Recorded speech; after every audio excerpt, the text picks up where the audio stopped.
बार फिर से दिया जाएगा अपने क्लोजिंग आर्ग्यूमेंट के लिए। और उसके बाद जो इस बहस के लिए सबसे ज़रूरी चीज़ है कि आप और हम और इंटरनेट पर देख रहे लाखों करोड़ों लोग, उनके सवाल जवाब होंगे। तो आप लोग जो यहाँ मौजूद हैं, आपके हम कुछ सवाल लेने की कोशिश करेंगे। 30 मिनट का वक्त हमने उसके लिए तय कर रखा है। इस तरह से ये 2 घंटे की बहस पूरी होगी। 2-3 बुनियादी बातें हैं जिनका हमें ध्यान रखना है। किसी भी किस्म की नारेबाजी में हमें शरीक नहीं होना है। ये हल्ला गुल्ला नहीं है, क्योंकि पूरी दुनिया देख रही है, तो एक नज़ीर कायम करनी है, एक उदाहरण लोगों के सामने रखना है कि पढ़े लिखे लोग इत्तेफाकी और नाइत्तेफाकी रखते हुए भी, एक दूसरे से सहमति और असहमति रखते हुए भी बात कह सकते हैं। यहाँ पर मेरे JNU के प्रोफेसर बैठे हैं, पुरुषोत्तम अग्रवाल जी, जिन्होंने हमें क्लास में सिखाया है कि सहमति का साहस और असहमति का विवेक, और इसका ठीक उलट भी, ये बड़ा ज़रूरी है। दूसरी बात, ये किसी एक धर्म के बारे में बहस नहीं है, ये बात सबको स्पष्ट होनी चाहिए। किसी धर्म को महान बताने या किसी धर्म को कमतर बताने की ये बहस नहीं है। तो यदि कोई इस उम्मीद से देख रहा है या यहाँ आया है, तो मैं आपको आश्वस्त करना चाहता हूं कि आपको नाउम्मीदी हाथ लगेगी। इस बहस में बहुत ज़्यादा धार्मिक प्रतीकों के इस्तेमाल को लेकर भी ये दोनों लोग जो अभी आपको गंभीर दिख रहे हैं, भले लोग हैं, कल शाम को चाय पर मिले थे, बहुत हंसी मजाक भी इनके बीच हुआ था, और गलबैयाँ डालते हुए एक तस्वीर भी हुई थी। ये इस बात का प्रमाण है कि इंटरनेट पर जो हल्ला मचा हुआ है उसके मुकाबले ये दोनों लोग बहुत ही अच्छे शांत ढंग से बहस के लिए राजी हो गए हैं। ट्विटर की बातें ट्विटर तक सीमित, एलन मस्क आजकल उसको एक्स कहते हैं। और अब इस बहस की शुरुआत मैं इन विद्वानों का, हालांकि इनको परिचय की जरूरत नहीं, पर हो सकता है, हमें पत्रकारिता में सिखाया जाता है कि नेवर अज्यूम, विज्ञान भी यही कहता है। मुफ्ती शमाइल नदवी साहब इस्लामिक विद्वान, शिक्षाविद हैं, कोलकाता के वाहियान फाउंडेशन के संस्थापक हैं, लखनऊ की प्रतिष्ठित दारुल उलूम नदवतुल उलमा से ग्रेजुएशन किया है, सोशल मीडिया और सार्वजनिक मंचों पर अध्यापन और बौद्धिक कामों में सक्रिय हैं, और इस समय इंटरनेशनल इस्लामिक यूनिवर्सिटी मलेशिया से PhD कर रहे हैं। अच्छी बात यह है कि पढ़ाई के साथ साथ ट्रैवल ब्लॉग भी बनाते हैं। पेट्रोनस टावर के सामने का ब्लॉग हमने देखा। हमारे साथ जावेद अख्तर साहब हैं। जावेद अख्तर साहब कवि हैं, शायर हैं, गद्य भी लिखते हैं, फिल्मों के लिए संवाद लिखे हैं, गीत लिखे हैं।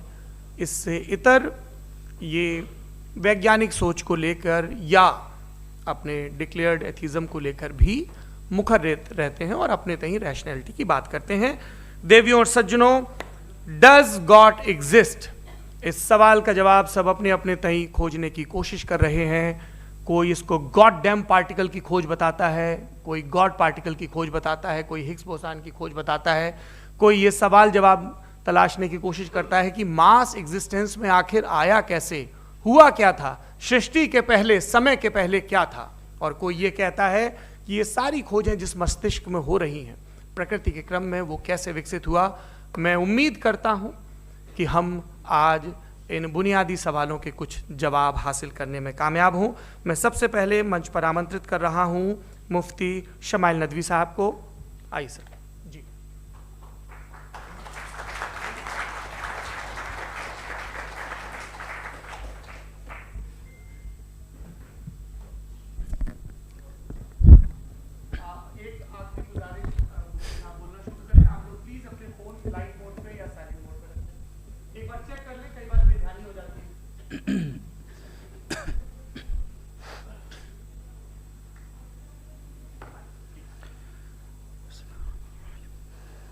तमाम तारीफ़ें उस क्रिएटर के लिए जिसने इस यूनिवर्स को एक मकसद के तहत पैदा किया है। रिस्पेक्टेड जनाब जावेद अख्तर साहब, मिस्टर सौरभ द्विवेदी, और respected audience, thank you all for being here today. आज की डिबेट में चूंकि हम बात करने वाले हैं डज गॉड एग्जिस्ट के टॉपिक पर, तो ये एक ऐसा टॉपिक है जिसके मुताल्लिक कोई भी डिसीजन लेने के लिए अलग अलग स्टैंडर्ड्स हो सकते हैं। लिहाजा डिबेट के शुरू में ये ज़रूरी है कि हम ये जान लें कि आज के इस टॉपिक में कौन सा स्टैंडर्ड सही होगा और कौन सा गलत होगा। सबसे पहला स्टैंडर्ड जिसे मैं समझता हूं कि हमारे रिस्पेक्टेड जनाब जावेद अख्तर साहब बड़ी तेजी के साथ उसकी तरफ लपकेंगे, वो है साइंस।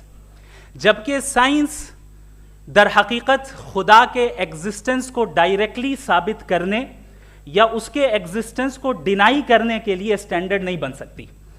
और उसकी वजह क्या है, ये मैं नहीं कह रहा, ये वो लोग कह रहे हैं जो साइंस के एक्सपर्ट्स हैं।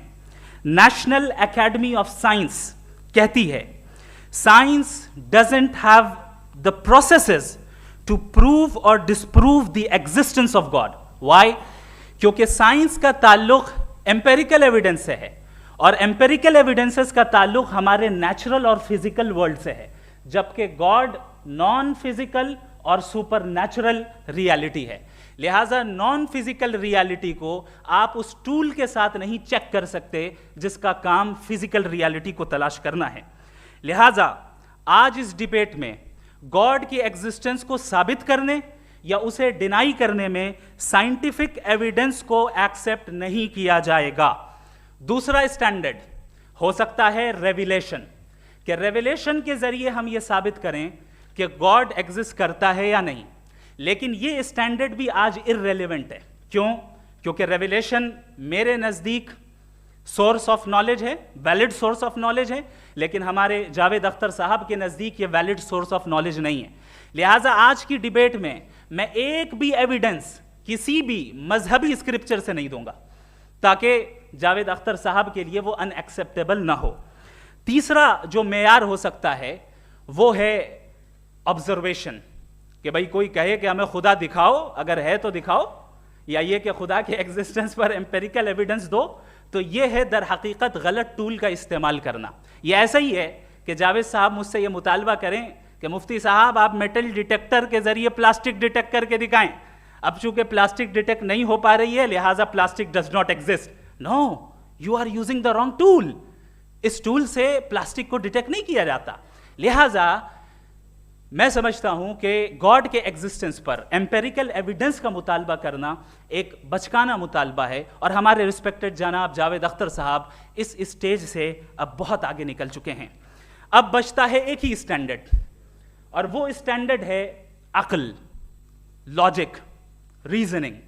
और यही वो स्टैंडर्ड है जिसके तहत गॉड की एग्जिस्टेंस को साबित किया जाएगा या गॉड की एग्जिस्टेंस को डिनाई किया जाएगा। लेकिन चूंकि ये बहुत इंपॉर्टेंट और सेंसिटिव टॉपिक है, इसलिए लॉजिकल आर्ग्यूमेंट भी ऐसा होना चाहिए जो डेफिनेटिव हो, इनडेफिनेटिव ना हो, जो 2 और 2 4 की तरह बिल्कुल वाजे हो, जिसे लॉजिकली रिजेक्ट करना पॉसिबल नहीं हो। फॉर एग्जाम्पल हम कहें हमारे रिस्पेक्टेड मिस्टर सौरभ साहब, ये एक इंसान है और तमाम इंसान कॉन्शियस बीइंग है, लिहाजा नतीजा क्या निकला, हमारे सौरभ साहब भी कॉन्शियस बीइंग है। क्या ये इनडेफिनेट आर्ग्यूमेंट है या डेफिनेट आर्ग्यूमेंट है? ये डेफिनेट आर्ग्यूमेंट है। ये 2 और 2 की तरह वाजे है, इसमें किसी तरह जो है लॉजिकली इसको रिजेक्ट नहीं किया जा सकता। तो अगर आज हमारे जावेद अख्तर साहब ऐसी कोई अकली दलील और लॉजिकल एविडेंस दें खुदा के ना होने पर जो डेफिनेट भी हो, तो मैं ये ऐलान करता हूं कि यकीनन मैं उस एविडेंस को कबूल करूंगा और उस पर गौर करूंगा। लेकिन साथ में यह भी ऐलान कर देता हूं प्रेडिक्शन के तौर पर कि ऐसा कोई डेफिनेट आर्ग्यूमेंट कोई नहीं पेश कर सकता। दलील हम देंगे और डेफिनेटिव दलील देंगे, लॉजिकल दलील देंगे, ऐसी दलील देंगे जो एंटायर एथिस्टिक वर्ल्ड उसे रेफ्यूट नहीं कर सकती।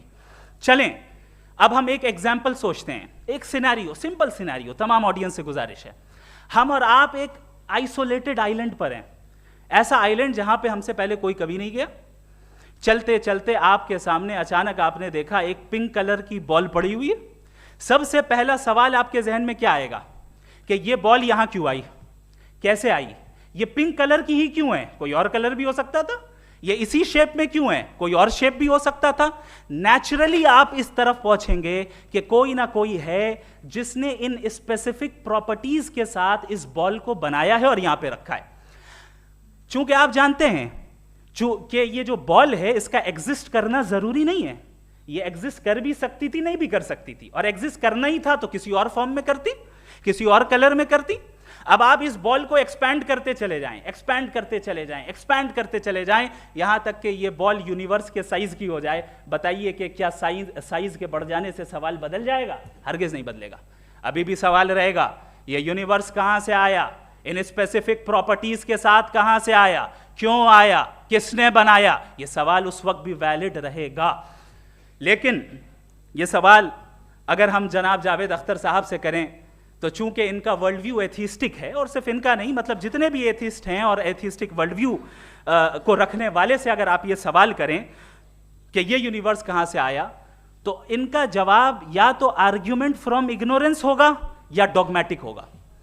या तो ये कहेंगे कि मुझे नहीं पता कि ये कहां से आया, लिहाजा गॉड डज नॉट एग्जिस्ट, ये आर्ग्यूमेंट फ्रॉम इग्नोरेंस है। या ये कहेंगे कि ये यूनिवर्स खुद ब खुद बन गया, इसका मतलब ये है कि उस बॉल को भी खुद ब खुद बन जाना चाहिए, लेकिन बॉल के ताल्लुक से ये एक्सप्लेनेशन एक्सेप्ट नहीं की जाएगी कि ये खुद ब खुद बन गई, लेकिन यूनिवर्स के ताल्लुक से कर दिया जाएगा। इसे हम दूसरे अल्फाज में डॉगमा भी कह सकते हैं। दूसरी चीज, हमारे जावेद अख्तर साहब जरूर गॉड ऑफ गैप्स की मिसाल भी जरूर देंगे, और मिसाल देंगे कि पहले ज़माने में बिजलियां कड़कती थी तो लोगों ने किसी एक खुदा की तरफ, और बारिश होती थी तो दूसरे खुदा की तरफ मंसूब कर दिया, उनके पास दलील नहीं थी। यह हमारा वर्ल्ड व्यू है ही नहीं, यह हमारा वर्ल्ड व्यू है ही नहीं, क्योंकि नेचुरल फिनोमेना के प्रोसेस की इंटरप्रिटेशन को जान लेने से यह कहां से साबित हो गया कि गॉड एग्जिस्ट नहीं करता है। इस पर मैं इंशाअल्लाह अभी आगे बात करूंगा। आप हजरात ये भी देखेंगे, और मैं ये एक्सपेक्ट करता हूं कि हमारे रिस्पेक्टेड जनाब जावेद अख्तर साहब जरूर इमोशनल आर्ग्यूमेंट्स भी देंगे, जो कि एक लॉजिकल फेलेसी है जब बात आती है ट्रुथ को डिसाइड करने में। क्यों?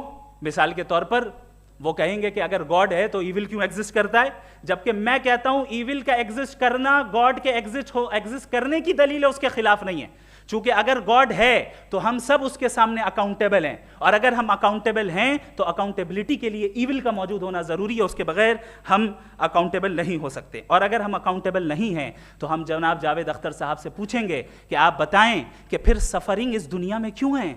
अगर खुदा नहीं है तो सफरिंग क्यों है? और उन लोगों के जज्बे का क्या जिनके अंदर सफरिंग के बाद इंतकाम लेने का जज्बा पाया जाता है और वो इस दुनिया से ऐसे ही चले गए, क्या उनकी सारी तकलीफें बेकार चली जाएंगी? अब आ जाएं उसी एग्जाम्पल की तरफ कि बॉल, मुझसे अगर कोई पूछे इस बॉल को किसने बनाया, और या इस एक्सपेंडेड बॉल को किसने बनाया, मैं कहूंगा कि चूंकि ये यूनिवर्स और इस यूनिवर्स की तमाम चीजें कॉन्टिंजेंट हैं। कॉन्टिंजेंट होने का मतलब ये होता है कि जो अपने एग्जिस्टेंस पे किसी के ऊपर डिपेंड करती हो, तो जाहिर है ये यूनिवर्स कॉन्टिंजेंट है। और अगर कोई चीज कॉन्टिंजेंट नहीं है तो मैं रिक्वेस्ट करूंगा कि मुझे दिखा दें कि कौन सी चीज यूनिवर्स में कॉन्टिंजेंट नहीं है, हम भी जरा गौर कर लें और हम भी देख लें। और जब कॉन्टिंजेंट चीजें मौजूद हैं तो फिलोसोफर्स की इस्तिलाह के मुताबिक, हम उस टर्मिनोलॉजी के मुताबिक हम उस जगह तक पहुंचते हैं और उस हस्ती तक पहुंचते हैं जिसे नेसेसरी बीइंग कहा जाता है, कि ये वो नेसेसरी बीइंग है जिसका मौजूद ना होना नामुमकिन हो। क्योंकि अगर ये मौजूद ना हो तो सारी चीजें एग्जिस्टेंस में आएंगी ही नहीं, और ये सारी कॉन्टिंजेंट चीजें उसी के ऊपर डिपेंड करती हैं। अब अगर आप ये सवाल करते हैं कि फिर उस हस्ती को किसने बनाया, फिर उसका कॉज क्या है, फिर उसका कॉज क्या है, फिर उसका कॉज क्या है, और एंडलेसली चले जाएं, इसे हम कहते हैं इन्फिनिट रिग्रेस ऑफ कॉजेस, जो कि लॉजिकल फेलेसी है। कॉन्सेप्चुअली इन्फिनिटी पॉसिबल है। मिसाल के तौर पे न्यूमेरिकल्स 1 2 3 गिनते चले जाएं, इन्फिनिट नंबर्स हैं। मैं कॉन्सेप्चुअली बात नहीं कर रहा, प्रैक्टिकली रियलिटी में साबित करके दिखाएं कि infinite regress of causes possible हैं या नहीं। अगर पॉसिबल हैं तो हम मान लेंगे, मिसाल दे दें, और पॉसिबल नहीं है तो एक ही ऑप्शन बचता है जिसे हम कहते हैं नेसेसरी बीइंग। ऐसी नेसेसरी बीइंग जो इंडिपेंडेंट है, क्योंकि अगर वो डिपेंडेंट हुई तो वो नेसेसरी नहीं रहेगी। ऐसी इंडिपेंडेंट बीइंग जो इटर्नल है, अगर वो इटर्नल नहीं होगी, उसकी बिगिनिंग होगी तो वो खुद कॉन्टिंजेंट है। ऐसी बीइंग जो पावरफुल है, क्योंकि कॉन्टिंजेंट को एक्चुअलाइज करने के लिए पावर चाहिए। ऐसी बीइंग जो इंटेलिजेंट है और नॉलेजेबल है, क्योंकि ये यूनिवर्स स्पेसिफिक फॉर्म और स्पेसिफिक लॉज ऑफ नेचर के तहत प्रिसाइजली चल रहा है। थैंक यू मुफ्ती साहब। मैं इन दलीलों के बाद जावेद अख्तर साहब से गुजारिश करूंगा, आप बैठ के बोलना चाहेंगे या बाहर? जी।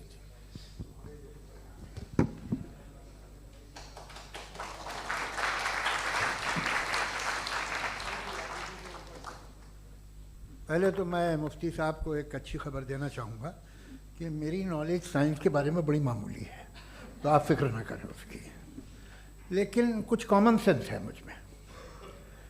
देखिए, ये खुदा का तस्वुर कोई नया तस्वुर नहीं है, ये सदियों से रहा है।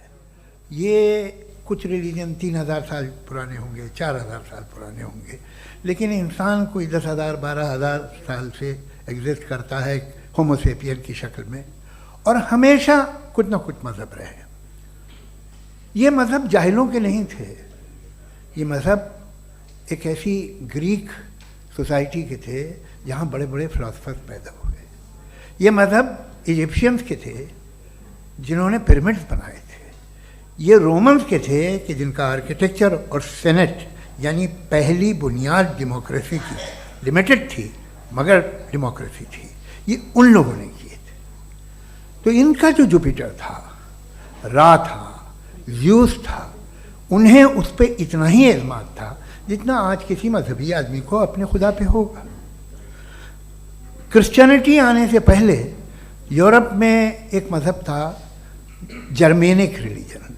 उसका एक खुदा था, उसकी एक बीवी थी, उसके 2 बेटे थे, एक बेटी थी। फिर जर्मनी में जब यूरोप में क्रिश्चियनिटी आई तो वो खुदा, उसकी बीवी और पूरे ख़ानदान चला गया। तो हमने अगर हम हिस्ट्री देखें तो खुदा जो हैं वो ज़्यादातर फ़नी हैं, वो हमेशा रहे नहीं। और वो जो लोग इन्हें मानते थे उनको आप कहें वो तो जाहिल थे, उन्हें तो कुछ पता ही नहीं था, ऐसा नहीं है। वो अपने वक्त में बड़े काबिल लोग थे और अपने वक्त में उन्होंने बड़े बड़े काम किए हैं, फिलोसफर्स थे, साइंटिस्ट थे, लेकिन उनका मज़हब कहाँ गया, उनके खुदा कहाँ गए? आज जो खुदा हैं दुनिया में लोग उन्हें मानते हैं। आपको क्या मालूम कि कितने बरसों के बाद क्या होने वाला है? हम यूरोप में देखते हैं तो चर्च खाली हैं। तो वक्त के साथ चीज़ें बदलती हैं। जहाँ तक इसका ताल्लुक़ है मज़हबों का, हर मज़हब आपसे एक चीज़ मांगता है, फेथ। ये फेथ क्या चीज़ होती है? What is the difference between faith and belief? ये तो बहुत ही अहमक़ाना बात होगी कि कोई आदमी कहे साहब अगर खुदा है तो मुझे दिखाइए। ये तो जाहिलाना बात हुई। मैंने तो नॉर्थ पोल नहीं देखा है, मगर मैं मानता हूँ कि नॉर्थ पोल है। मैं क्यों मानता हूँ? इसलिए कि अगर ये दुनिया राउंड है तो उसका कोई टॉप होगा। कुछ लोग हैं जो वहाँ गए भी हैं, कॉमन सेंस कहता है कि ऐसा होगा, सबूत है, गवाह है, रीज़न है। तो ये मेरा फेथ नहीं है। तो फेथ में और बिलीफ में डिफरेंस क्या है? जो मज़हब मांगता है आपसे, हर मज़हब फेथ मांगता है। फेथ का मतलब ये है कि ना कोई गवाह हो, ना कोई सबूत हो, ना कोई रैशनल हो, ना कोई लॉजिक हो, ना कोई प्रूफ हो, मगर तुम एक बात को मानो। ये है फेथ। वरना बिलीफ होता।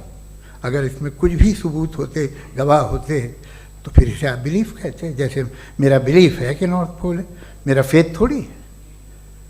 फेथ इन तमाम शर्तों को रद्द करता है। तो फिर स्टुपिडिटी क्या है? अगर मैं एक बात ऐसी मानूं जिसकी ना कोई लॉजिक है, ना कोई रैशनल है, ना कोई प्रूफ है, ना कोई गवाह है, ना कोई सबूत है, और मैं उसे मानूं, तो ये स्टुपिडिटी हुई। इसे ही भाई कल को मैं यकीन कर लूँ कि एलॉन मस्क जो है मेरा भाई है, तो मुझे इंतहाई खुशी होगी, सुकून भी बहुत मिलेगा मुझे। लेकिन और कहे भाई क्यों मानते हो, क्या सबूत है? भाई वो तो अमेरिकन है और तुम तो इंडियन हो, वो तो नस्ल अलग है, तुम्हें कभी मिले भी नहीं। साहब देखिए मेरा फेथ है, इस पर बात न किया। फेथ का मतलब ही यह है कि आप प्रूव नहीं कर सकते। अगर आप प्रूव कर सकते हो तो फेथ की ज़रूरत ही नहीं, फिर तो आप बात करेंगे, आप कितनी बहस कर लीजिए। अल्टीमेटली दुनिया का हर मज़हब फेथ पे टिका है, और फेथ का मतलब है एक ऐसा यकीन जिसका कोई सबूत, कोई गवाह, कोई रैशनल नहीं। अब आप ये कहें, क्या आप ये क्यों कह रहे हैं कि साहब ये कायनात किसने बनाई? कमाल ये है कि आपने बताया कि एक आइलैंड पे गए और एक बॉल देखी। आपने ये नहीं कहा कि आइलैंड किसने बनाया, आपको सिर्फ बॉल पे हैरत हुई। हमने आइलैंड पे हमने हैरत नहीं की, होते हैं आइलैंड। इसी तरह ये आइलैंड है, सितारे, ये गैलेक्सीज, ये सब आइलैंड हैं, खला में। हम उन्हें टेकन फॉर ग्रांटेड लेते हैं, हम पूछते नहीं कैसे बनाए। आपने जजीरे के बारे में भी नहीं पूछा है। मेरी पैदाइश कैसे हुई? क्या मैं प्लान्ड पैदा हुआ था? I was plan to be born, या एक लकी स्पर्म था जो किसी एग से चिपक गया?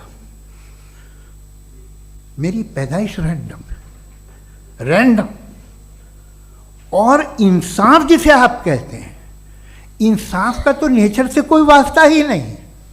जो आप कहते हैं कि एक दिन इंसाफ मिलेगा, इंसाफ is a human concept, nature में कोई इंसाफ नहीं।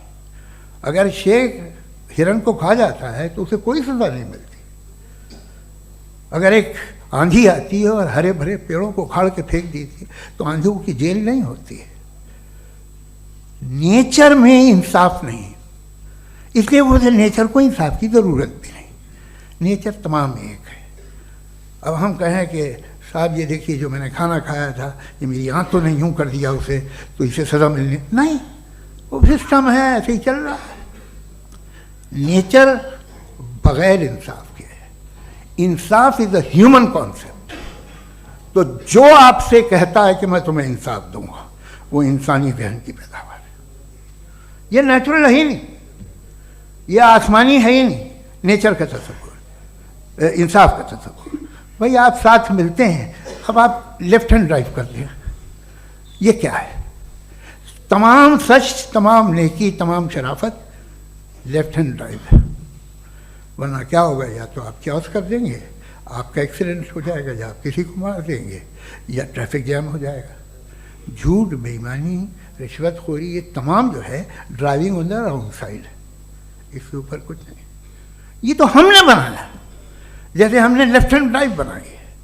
ये कॉन्सेप्ट ऑफ इंसाफ जो है ये हमारा है, इसका नेचर से कोई वास्ता नहीं। शेर खा जाता है हिरन को, उसे जेल होती है क्या? कुछ भी नहीं, है ही नहीं। तो ये जो दुनिया के रिलीजन प्रॉमिस करते हैं आपसे इंसाफ, इसी से मालूम होता है कि ये मैन मेड है। ये तसव्वुर कहीं और का है ही नहीं। जो नेचर है, कुछ लोग कहते हैं नेचर ही खुदा है, तो नेचर में तो इंसाफ नहीं कहीं। और आप वादा कर रहे हैं कि तुम्हें मरने के बाद इंसाफ मिलेगा। मुझे अगर मिलेगा तो मैं बहुत खुश होऊंगा, लेकिन मैं यकीन नहीं कर पाता हूँ, इसलिए कि मैं फेथ नहीं पैदा कर सकता।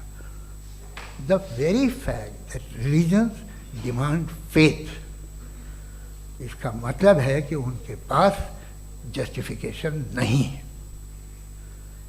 अच्छा था, फिर रिलीजन अगर मॉडरेशन में है, कोई सा भी नहीं, वो आप में कुछ खूबियाँ भी पैदा करता होगा, देखिए उससे ये फ़ायदा है, वो फ़ायदा है।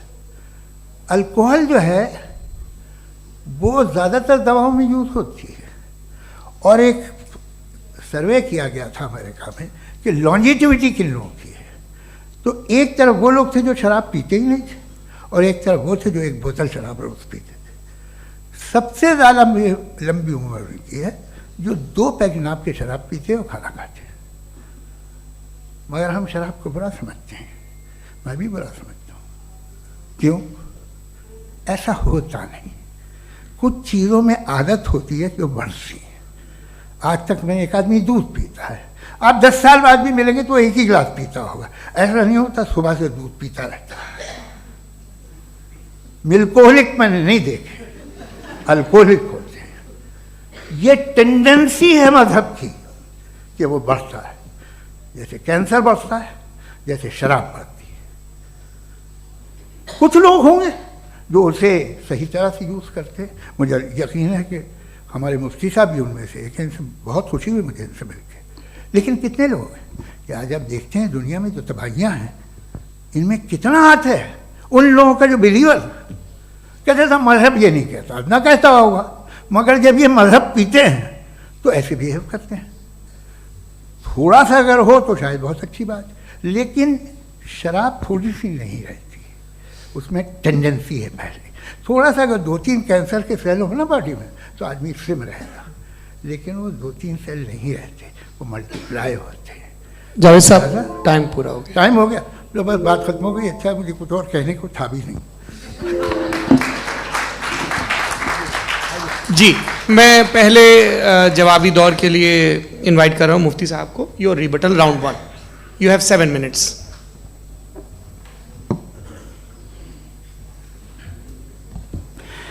Thank you very much Javed साहब, आपकी बात को सुनकर बड़े महजूज हुए हम लोग। महजूज, डू यू अंडरस्टैंड?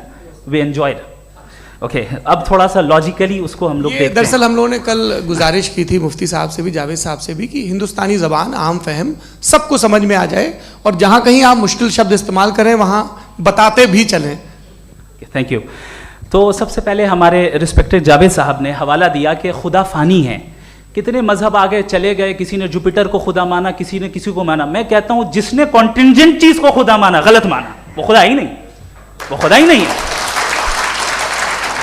हम तो नेसेसरी बीइंग को साबित करने बैठे हैं, वो नेसेसरी कॉज जो इटरनल है, जो अबदी भी है और अजली भी है। हम किसी और को साबित करने नहीं बैठे। दूसरी चीज उन्होंने कहा कि फेथ एंड बिलीफ, ये एक ऐसी डेफिनेशन है फेथ की जो इन्होंने पहली मर्तबा पेश की है, या माफ कीजिएगा इन्होंने पहली मर्तबा पेश नहीं की है, रिचर्ड डॉकिंस ने पहली मर्तबा पेश की है। मुझे मालूम है ये सोर्स कहां से है। एपिस्टेमोलॉजिकली फेथ और बिलीफ का फर्क आप इस तरह नहीं कर सकते सर। फेथ सही भी होता है, गलत भी होता है, बिलीफ सही भी होता है, गलत भी होता है। जो लॉजिक, रीजन और एविडेंस से बैक्ड होगा वो फेथ सही होगा। और आप जिस फेथ की बात कर रहे हैं कि इलॉजिकल है और उसके पीछे नहीं है, तो we are on the same page. हम नहीं मानते उस फेथ को, जो फेथ ऐसा हो जिसके पीछे कोई लॉजिक ना हो, एविडेंस ना हो, हम नहीं मानते। हम तो उस फेथ के कायल हैं जिसके पीछे लॉजिक हो और एविडेंस हो। तो बिलीफ सही भी होता है, गलत भी होता है, फेथ भी सही होता है और गलत भी होता है। तो आज फेथ और बिलीफ के डिफरेंस पे बात नहीं हो रही है। आज आप चाहे फेथ एक्सेप्ट कर लें या बिलीफ एक्सेप्ट कर लें, आज ये बात होगी कि ट्रूथ क्या है, चाहे ट्रू बिलीफ सही है या ट्रू फेथ सही है, और फॉल्स फेथ क्या है और फॉल्स बिलीफ क्या है, बात इस पे हो रही।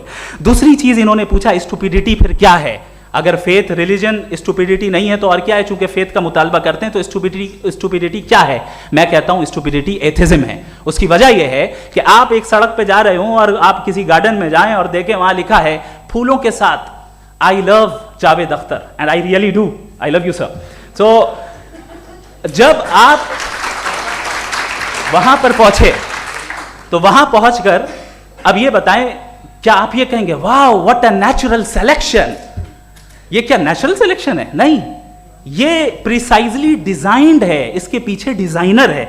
लिहाजा अगर कोई एक ऐसी कॉमन सेंस की बात को कबूल नहीं कर रहा है कि यूनिवर्स जो इतने प्रिसाइजली काम कर रहा है, हम कह दें कि खुद ब खुद बन गई, मैं समझता हूं इससे बड़ी स्टुपिडिटी और कुछ नहीं है। ये रैशनल चीज है।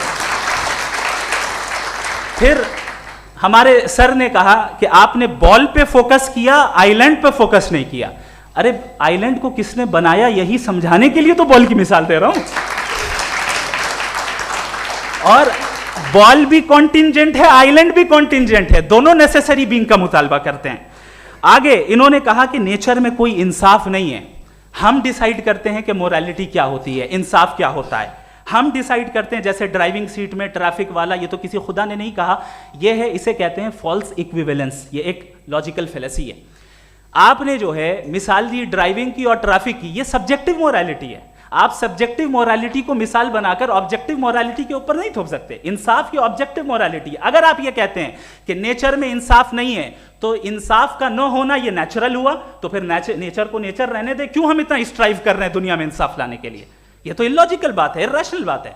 इसलिए बहुत सी चीजें ऐसी हैं जो ऑब्जेक्टिवली जो है इविल या गुड हैं, और बहुत सी चीजें ऐसी हैं जो सब्जेक्टिवली हैं। सब्जेक्टिवली जो मोरल होता है या इमोरल होता है उसको हम सोशल कंसेंसस से या पर्सनल प्रेफरेंस से डिसाइड करते हैं। लेकिन जो ऑब्जेक्टिव मोरालिटी है जिसमें इंसाफ आया, जो इन्होंने बार बार रिपीट किया, ये ऑब्जेक्टिव है, सब्जेक्टिव नहीं है। अगर आप कहते हैं ये सब्जेक्टिव है तो मेरा सवाल आपसे ये है, क्या सोशल कंसेंसस के जरिए अगर जुल्म को सही करार दे दिया जाएगा तो आप जुल्म को जस्टिफाई करेंगे? दूसरी चीज इन्होंने ये कहा कि 2 पैक शराब पी लें तो वो उतने पे नहीं रहता, बढ़ जाता है। यही मामला मजहब के साथ है। 2 पैक आप पी लें बढ़ेगा। तो ये एक ऐसी मिसाल है, इसको कहीं भी फिट कर लें कि आप एथिज्म पे जब फिट करें, जब आप 2 पैक एथिज्म का लेंगे ना तो वो बढ़ बढ़ के नॉर्थ कोरिया बनेगा। Thank you.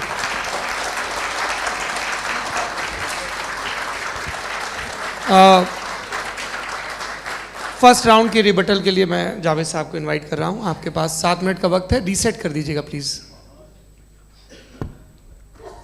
मुझे इस बात की खुशी है कि मुफ्ती साहब ने भी मान लिया कि नेचर में कोई इंसाफ नहीं है। तो कोई भी चीज़ जो इंसान ने नहीं बनाई है उसमें इंसाफ नहीं होता है। एक बात मैं आपसे अर्ज़ करूँ, ज़रा पता लगा लीजिएगा, ये जो आप बाग में जाते हैं बेहद खूबसूरत फूल देखते हैं ना, इनमें से कोई नेचुरल नहीं है।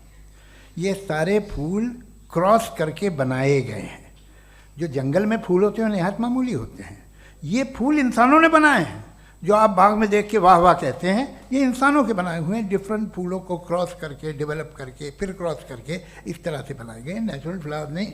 किसी जंगल वीरान में जाके आप गुलाब के फूल नहीं देखेंगे। ये सब बनाए हुए इंसान ने, बहुत से काम इंसान ने किए हैं। बाकी है कि आपने मेरी एक बात का जवाब नहीं दिया, जिससे मुझे शिकायत है कि फेथ क्या है और आप फेथ मांगते क्यों हैं मुझसे। आप तो लॉजिकल हैं, आपके पास तो सारे रैशनल्स हैं, आपके पास सारे सबूत हैं, तो आपको फेथ की डिमांड क्यों करते हैं कि भाई तुम सरेंडर कर दो और सवाल मत करो। कोई मजहब सारे सवाल करने की इजाज़त नहीं देता है और मना करता है कि ज़्यादा सवाल ना करो, बह जाओगे तुम। आप क्यों रोकते हैं? हकीकत यह है कि इंसानी तारीख क्या है। इंसानी तारीख ये है कि दुनिया में 2 तरह के लोग हुए हैं। एक वो जिन्होंने अपनी लाइल्मी की परस्तिश की है, दूसरे वो जिन्होंने अपनी इग्नोरेंस या लाइल्मी से झगड़ा किया है और मालूम किया है कि क्या है। ये जो आप कह रहे हैं, आज आप हैरान हैं कि भाई ये यूनिवर्स कैसे बनी। लोग हैरान थे कि सूरज डूबता है तो इधर से कैसे निकलता। और आप एक कदम जाके हमेशा का मानने को तैयार है, एक कदम पीछे ही मान जाइए। भाई आप इसके बाद जाते हो, कहते सवाल ना करना कि ये कहाँ से आया, ये पावर तो हमेशा से हमेशा रहेगी। तो आप यूनिवर्स के बारे में मानने में क्या तकलीफ है? एक कदम पहले रुक जाइए। ये हमेशा से थी या नहीं थी, हमें मालूम नहीं है। और ये कहना कि हमें मालूम नहीं है, कमाल ये है कि दुनिया के सारे मजहब सब जानते हैं ये दुनिया कैसे बनी थी, कैसे मिटेगी, मरने के बाद क्या होगा, इनको सब इल्म है। इनको किसी को डायनासोर होते थे पहले ये नहीं पता था, किसी को नहीं पता। किसी भी दुनिया की मजहबी किताब में डायनासोर का जिक्र नहीं है। लेकिन बाकी सब बातें, how to make universe in 4 easy lessons and बाकी सब पता है। जिसको सब पता है वो गड़बड़ है। हम में ये इंकिसार, ये ह्यूमिलिटी होनी चाहिए कि हम ये कहें कि हमें ये बहुत सारी बातें नहीं मालूम, लेकिन हम उनकी परस्तिश ना करें, अपनी लाइल्मी को की परस्तिश ना करें, हम उसे पता लगाने की कोशिश करें। जिस दुनिया में आप बैठे हैं सर, ये हॉल जो है, ये इलेक्ट्रिसिटी जो है, ये माइक जो है, जिस हवाई जहाज से आप आए थे, वो जिस कार से आप यहाँ आए हैं, ये सब उन लोगों की बनाई हुई है जिन्होंने सवाल किए थे। ये दुनिया जिसमें आप आज आराम से हैं, ये उन लोगों की बनाई है कि जिन्होंने सवाल किए थे। और हर स्टेज पे इन सवालों को मकरूह कहा गया था, गलत कहा गया था। आप ज़रा तारीख पढ़िए, एक बड़ी दिलचस्प किताब है बर्ट्रैंड रसेल की, जिसमें उसने रिलीजन एंड साइंस कि कब से रिलीजन जो है साइंस के अगेंस्ट है। और हद तो ये है कि भाप के इंजन के खिलाफ थे, स्टीम इंजन के भी खिलाफ थे, और फतवे हुए उन पर, वेटिकन ने दिए। तो ये हमेशा, अभी जैसे ही ये राइट विंगर आते हैं अमेरिका में पावर में, तो वो जो अपना ये क्या बोलते हैं उसे, सीड क्या बोलते हैं, सीड क्या जो, हाँ नहीं सीड जो होते हैं जिस पे जी नहीं भाई, वो जो ह्यूमन बॉडी के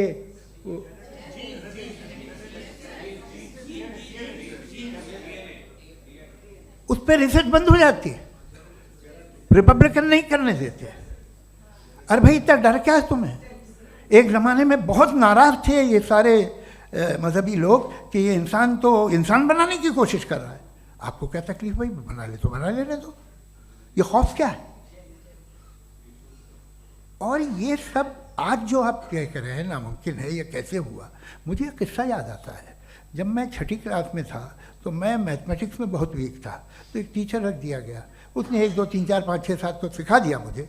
वो दिन मैं भूल नहीं सकता हूँ मुफ्ती साहब, जिस दिन उसने ये बताया कि 1/2 क्या होता है और 3/4 क्या होता है, मुझे ऐसा लगा कि मेरा सर बीच से फट जाएगा। ये आदमी कह रहा है कि जो दीवार के अंदर जाओ वॉक करते हुए। आज हंसता हूँ मैं इस बात पे। तो आज जो बातें आपके जहन से बिल्कुल परे हैं और आप हैरान होते हो उन्हें देख के, एक वक्त आएगा कि मामूली लगेंगे।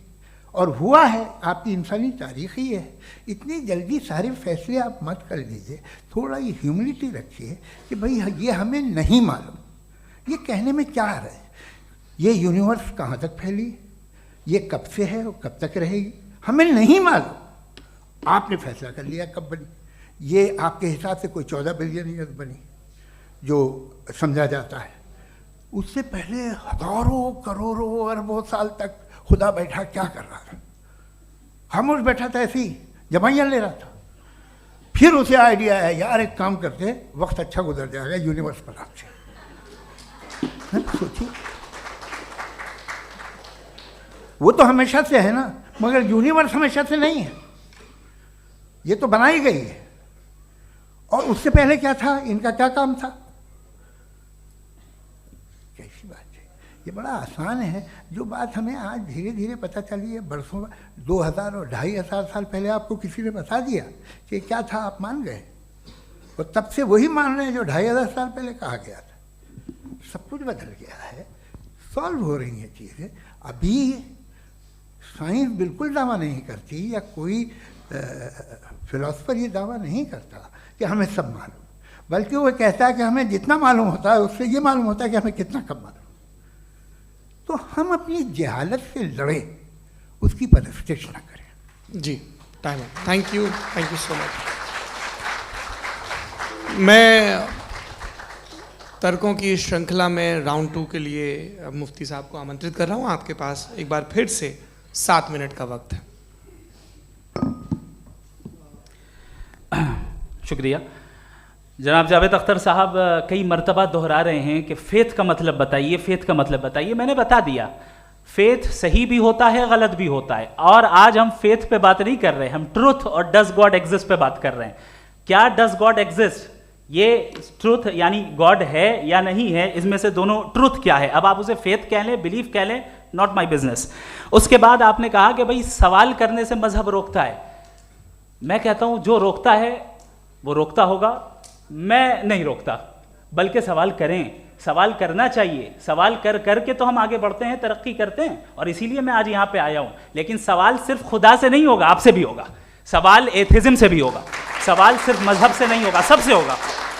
और आज मैं सवाल करूंगा और उम्मीद है कि आप जवाब देंगे। अभी तक आपने वैसे कॉन्टिंजेंसी आर्गुमेंट का कोई जवाब नहीं दिया है। चलें, आपने कहा यूनिवर्स के बारे में इटर्नल क्यों नहीं बोल देते। ये चूंकि लॉजिकली पॉसिबल ही नहीं है कि यूनिवर्स इटर्नल हो। यूनिवर्स एक कॉन्टिंजेंट चीज है जो टाइम एंड स्पेस के पाबंद है, टाइम एंड स्पेस से बाउंड है। जो टाइम एंड स्पेस से बाउंड होगा वो कॉन्टिंजेंट होगा, जो कॉन्टिंजेंट होगा वो उसकी बिगिनिंग हुई होगी, जिसकी बिगिनिंग हुई होगी वो इटर्नल नहीं हो सकता। ये तो कॉमन सी बात है। आपने कहा कि किसी मजहबी किताब में डायनासोर का जिक्र नहीं है। अफसोस कि आज तक किसी मैथमेटिक्स के किताब में मुझे डायनासोर का जिक्र नहीं मिला। तो इसका मतलब मैथमेटिक्स की किताब बेकार है? नहीं, उसका वो टॉपिक नहीं है। रेवलेशन का और मजहबी किताबों का टॉपिक ये नहीं है कि आपको आके बताए साइकिल कैसे बनाते हैं, या आकर ये बताएं कि जो है डायनासोर कब था। वो तो मोरालिटी सिखाने आया है, गॉड के बारे में बताने आया, नॉन फिजिकल रियलिटी की हकीकत को सिखाने के लिए आया। रिलीजियन साइंस को रोकता है? नहीं रोकता। अगर रोकता है तो गलत करता है। रिलीजियन साइंटिज्म को रोकता है, जिसमें हमारे जावेद साहब मुब्तला है। साइंस और साइंटिज्म में फर्क है। साइंटिज्म यह है कि आप समझें कि साइंस और साइंटिफिक मेथोडोलॉजी ये नॉलेज को हासिल करने का वाहिद सोर्स ऑफ नॉलेज है। यह है साइंटिज्म। हम इसे रिजेक्ट करते हैं। हम साइंस को तो तरक्की करते हैं, भाई आप हमारी पूरी तारीख कर लें, पढ़ लें तो आपको पता चल जाएगा। बहरहाल ये अलग टॉपिक है। उसके बाद इन्होंने एक लफ्ज़ कहा, वेटिकन ने फतवा दिया। वेटिकन का फतवे से कोई ताल्लुक नहीं है, दोनों कॉन्ट्राडिक्टरी अल्फाज हैं। उसके बाद उन्होंने कहा कि भाई हमें नहीं मालूम। अगर नहीं मालूम तो क्लियरली कह देना कि नहीं मालूम है, इसमें क्या हर्ज है। तो वही तो मैं कह रहा हूं ना कि आप कह दें कि नहीं मालूम, लेकिन क्लेम क्यों कर रहे हैं कि गॉड एग्जिस्ट नहीं कर रहा है। आप कह दें नहीं मालूम है, हो सकता है हो सकता ना हो, लेकिन आप क्लेम कर रहे हैं। The moment you say God does not exist, this is a claim, and now the burden of proof is upon you too, जैसे हमारे ऊपर है। और क्यों है मैं बताता हूं, क्यों है ये भी मैं बताता हूं। फिलोसॉफिकली जो क्लेम होता है ना, सिर्फ ये नहीं होता कि इंसान कहे पॉजिटिव क्लेम करे और नेगेटिव क्लेम करे तो बर्डन ऑफ प्रूफ नहीं है। आप मिसाल के तौर पे मैं कहूं कि फुला उस कमरे में कोई नहीं है, मैंने एक नॉलेज का क्लेम किया है। उस कमरे में कोई नहीं है, मैंने एक नॉलेज का क्लेम किया। या तो मैं कहूं मुझे नहीं पता, हो भी सकता है नहीं भी हो सकता है, this is not a claim. लेकिन जब मैं कह रहा हूं कि वहां कोई नहीं है या मैं कह रहा हूं वहां कोई है, दोनों क्लेम है और दोनों के ऊपर बर्डन ऑफ प्रूफ है। हमारे ऊपर भी बर्डन ऑफ प्रूफ है, मैंने कंटिजेंसी आर्ग्यूमेंट दिया, इसे तोड़कर दिखाइए। आखिरी चीज, इन्होंने कहा कि खुदा दुनिया बनाने से पहले 150 साल पहले या करोड़ों साल पहले क्या कर रहा था। अरे हजरत, चलें बहरहाल मैं जवाब दे देता हूं, आप हमारे रिस्पेक्टेड पर्सनालिटी हैं, अगर आप नहीं होते तो मैं ऐसे एंटरटेन ही नहीं करता। टाइम, ये 100 साल पहले या 100 साल बाद, पहले बाद में अभी, ये वो अल्फाज हैं जिनका ताल्लुक टाइम से है। टाइम शुरू ही हुआ है यूनिवर्स की बिगिनिंग के बाद, तो उसके पहले खुदा क्या कर रहा था, सवाल इलॉजिकल है, ये फेलेसी है। यानी आप ये कह रहे हैं कि यूनिवर्स के बनने से पहले खुदा क्या कर रहा था, टाइम के बनने से पहले, पहले का ताल्लुक टाइम से, टाइम उस वक्त था ही नहीं, तो ये सवाल ही इनवैलिड है खुदा के ताल्लुक से। दूसरी चीज, आर्ग्यूमेंट ऑफ कंटिजेंसी जो मैंने आपके सामने पेश की है, आपने बार बार ये प्रूफ किया और ये कह रहे हैं कि गॉड ऑफ गैप्स। देखिए पहले नहीं मालूम था, साइंस ने कर दिया। सिंपल्स की मिसाल से मैं समझा देता हूं। जिस गैप्स की आप बात कर रहे हैं ना, साइंस उन गैप्स को जिन चीज के जरिए भी प्रूव करेगा वो कॉन्टिंजेंट ही होगा, अब चाहे वो फोर्स हो, मैटर हो या एनर्जी हो। लिहाजा सवाल हमारा उस वक्त भी वैलिड होगा जब तक कि आप नेसेसरी बीइंग पे ना आ जाएं, और इन्फिनिट रिगरेस पॉसिबल नहीं है of causes in practical world, तो जाहिर है कहीं रुकना पड़ेगा, जहां रुकेंगे वही खुदा है। दूसरी चीज, आपने ये कहा, क्या कह रहा था मैं, किस पॉइंट को? What? Oh no, after that, just now.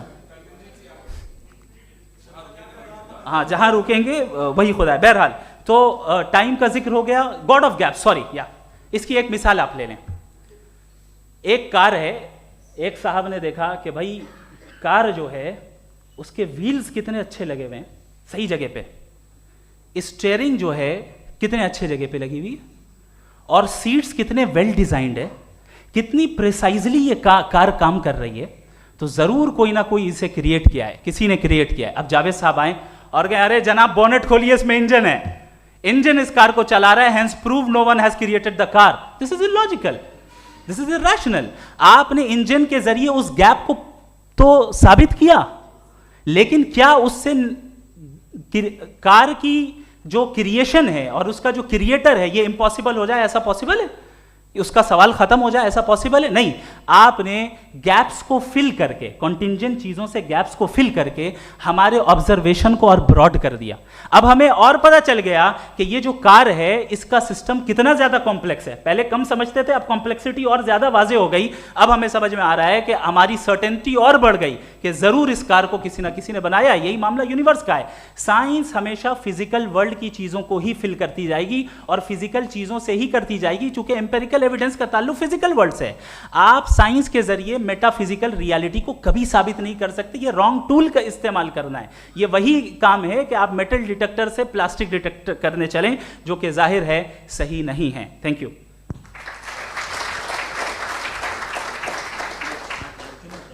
जी, ये आर्ग्यूमेंट का राउंड 2 है। हाँ। 7 मिनट है।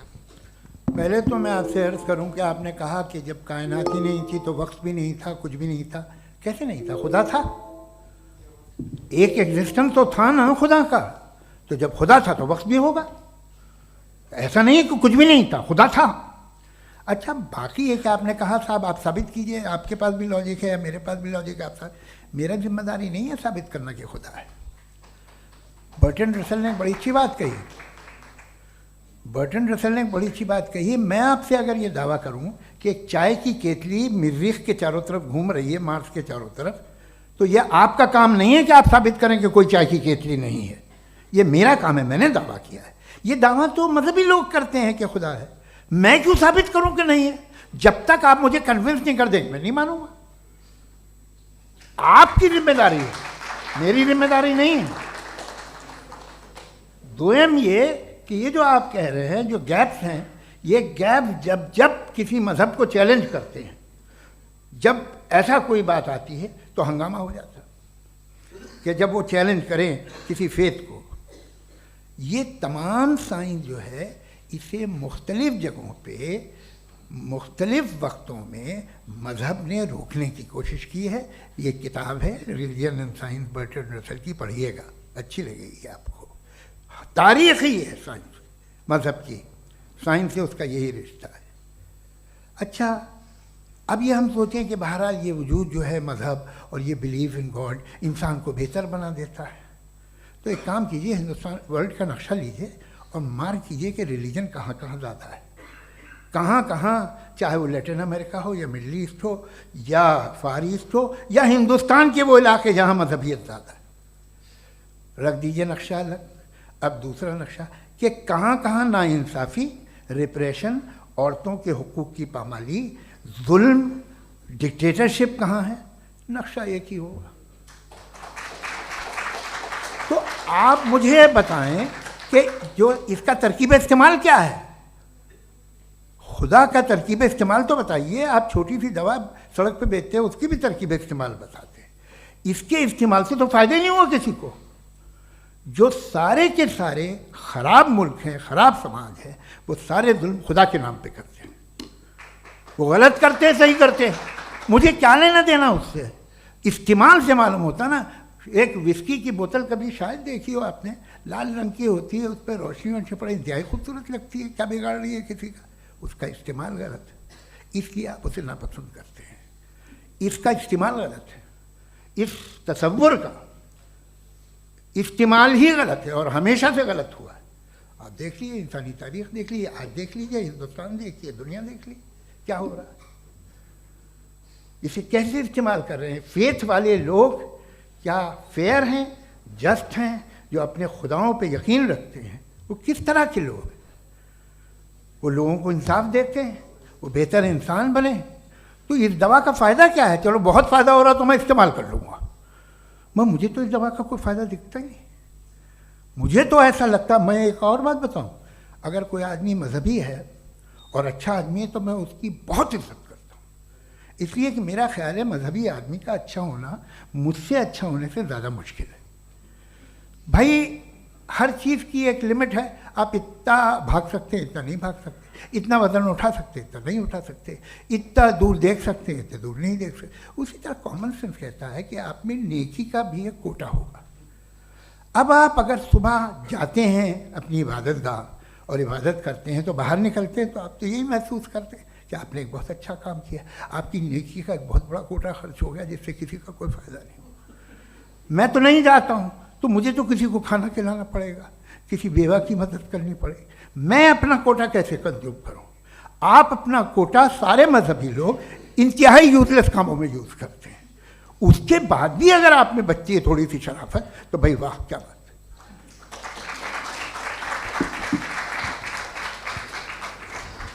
है। एक तो मुझे ये बात बहुत अच्छी लग रही है कि दोनों ही विद्वान समय को मानते हैं और बहुत समय से अपनी दलीलें और बाज़ दफ़ा समय से पहले अपनी तकरीरें पूरी करके अपनी अपनी कुर्सी पर बैठ रहे हैं।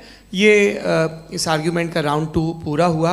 अब रिबटल का राउंड 2 है और उसके बाद क्रॉस एग्जामिनेशन होगा। नहीं, आपका आर्ग्यूमेंट हो गया सर। हमारे यहाँ स्कूल के सिलेबस में पंच परमेश्वर कहानी पढ़ाई जाती है, प्रेमचंद जी की लिखी हुई। आप निश्चिंत रहिए, आपके कोई राउंड में मिस नहीं होने दूंगा। रिबटल का राउंड 2, मुफ्ती शमाइल नदवी साहब।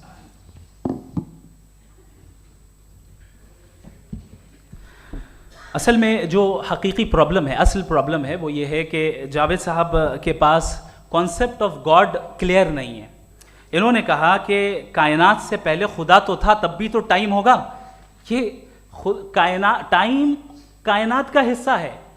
हम खुदा, उस खुदा को मानते हैं, नेसेसरी बीइंग का टाइमलेस होना ज़रूरी है, चूंकि वो टाइम का क्रिएटर है। जब उसने टाइम को क्रिएट किया तो वो खुद टाइम पे कैसे होगा? उसने जब स्पेस को क्रिएट किया तो खुद स्पेस में कैसे होगा? अगर वो टाइम एंड स्पेस को पहले से ही उसका पाबंद है तो फिर किस चीज़ को उसने क्रिएट किया? लिहाजा ये सवाल गलत है कि खुदा था तो टाइम होगा। बिल्कुल नहीं, टाइम के पाबंद हम हैं, खुदा नहीं है। हम फिजिकल वर्ल्ड से ताल्लुक़ रखते हैं, वो मेटाफिजिकल रियलिटी है।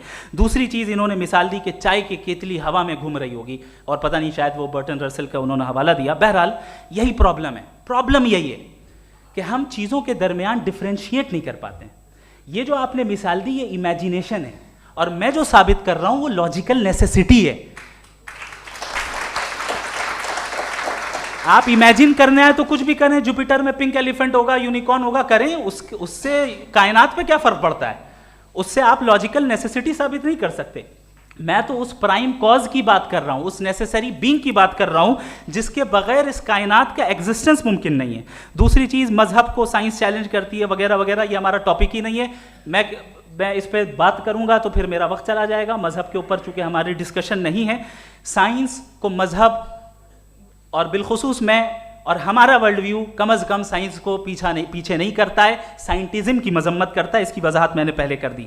दूसरी चीज़ इन्होंने कहा वर्ल्ड का नक्शा लीजिए, वर्ल्ड मैप लीजिए, दो अलग अलग जगह की। हज़रत मैंने ये होमवर्क किया था, और मैंने मिडिल ईस्ट का एक नक्शा लिया और यूरोप का एक नक्शा लिया। ये मजहबी इलाका और ये लिबरल और एथीस्ट इलाका। मुझे पता चला कि सबसे ज़्यादा रेप केसेस जो हैं वहाँ पर हैं।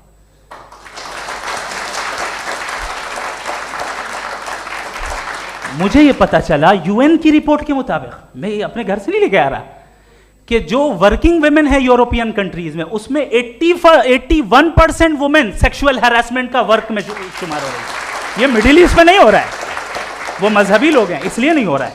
दूसरी चीज, आपने ये कहा कि मजहबी आदमी का अच्छा होना हमारे अच्छे होने से बहुत मुश्किल है, बहुत मुश्किल है। तो इसका मतलब यह है कि गॉड के अलावा आपके पास अच्छे और बुरे का कोई स्टैंडर्ड है। मैं चाहूंगा कि कन्वर्सेशनल स्टाइल वाले डिस्कशन और सेगमेंट पे इसी पे बात कर लेते हैं। Thank you very much.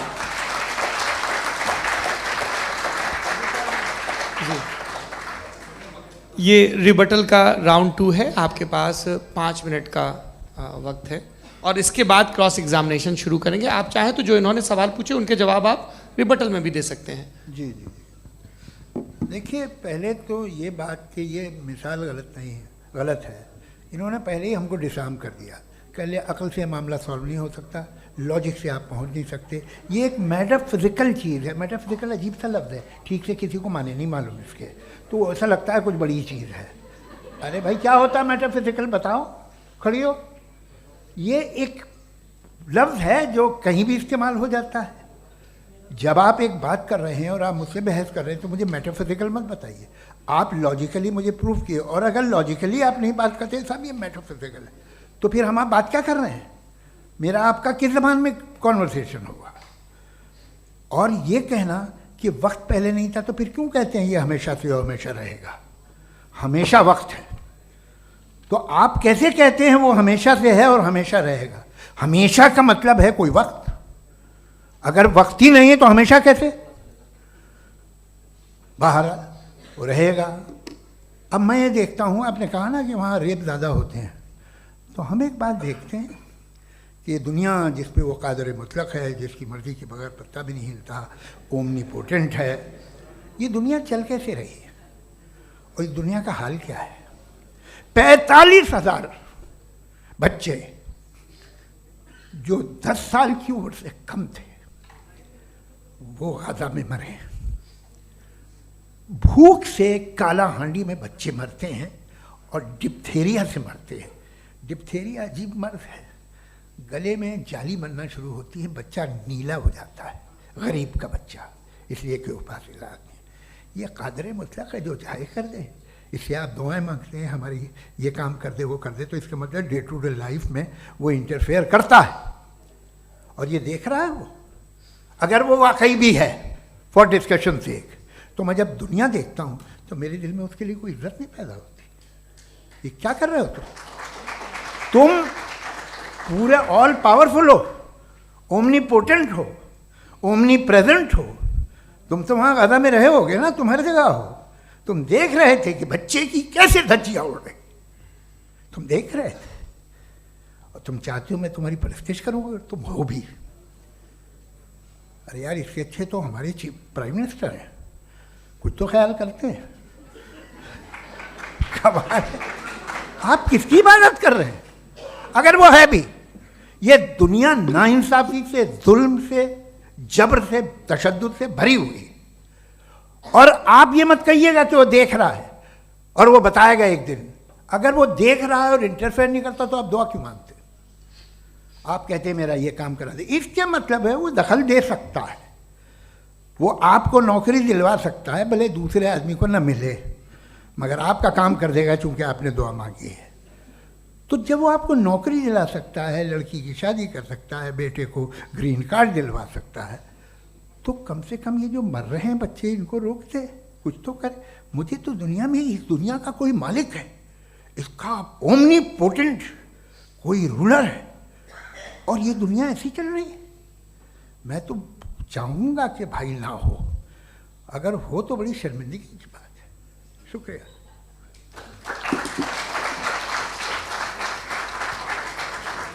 देवियों और सज्जनों, इस बहस के 2 राउंड और 2 रिबटल पूरे हो चुके हैं। अब सबसे ज़रूरी और सबसे मुश्किल राउंड शुरू हो रहा है, क्रॉस एग्जामिनेशन का। अब इन विद्वानों की सज्जनता की एक परख भी होगी, और वक्त हमने 16 मिनट का तय किया है। पहला सवाल आप पूछना चाहेंगे? जी बिल्कुल। पहले बोले भी आप माइक ले लीजिएगा हाथ में, ये नीचे से ऑन हो जाएगा।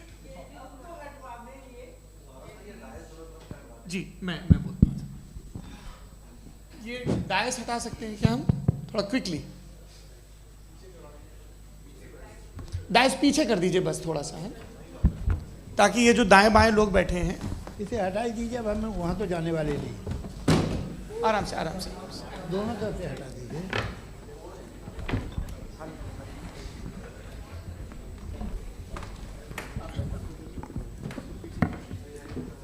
इस बीच आप लोग भी अपने अपने सवाल तैयार कर लें। ये ध्यान रखेंगे कि मैं यहाँ से सवाल लूँगा, आप लोगों को अपना हाथ ऊपर करना है, अपना नाम बताना है और अधिकतम 3 वाक्यों में अपना सवाल पूरा करना है। कई लोग सवाल की जगह भाषण देने लगते हैं, उससे आज बचना है।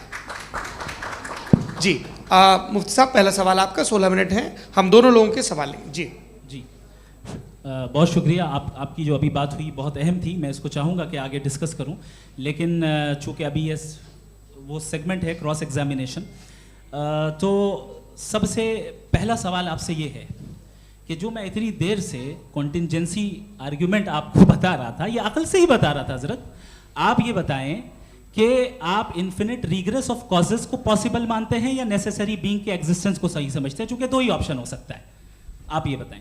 देखिए, आपको मैं ईमानदारी से बात करूँ, एक तो मैं कॉन्टिजेंसी वर्ड ठीक से समझता नहीं, और इस वक्त भी जो आपने अंग्रेज़ी के अल्फाज इस्तेमाल किए वो ज़रा थोड़े से मुझे डिफ़िकल्ट और कॉम्प्लिकेटेड लगे, तो आप ज़रा सिंपल ज़बान में सवाल कर सकते हैं? बिल्कुल कर सकता हूँ जी। यूनिवर्स की हर चीज़ कॉन्टिंजेंट होने का मतलब ये है कि वो अपने एग्जिस्टेंस में किसी के ऊपर डिपेंडेड है। जो भी चीज़ डिपेंडेड होगी वो चीज़ इंडिपेंडेंट नहीं हो सकती, तो उसका कोई ना कोई कॉज होगा। तो अब आप क्या समझते हैं कि ये इन्फिनिट रिग्रेस है, यानी कॉज पर कॉज, कॉज पर कॉज, कॉज पर कॉज, और कभी कोई यानी ये एंडलेसली चलता रहा? क्योंकि अगर ऐसा होगा तो हम तो एग्जिस्टेंस में आते ही नहीं, लॉजिकली ये मुत्तफक अलैह चीज़ है, मुत्तफक अलैह अग्रीड अपॉन।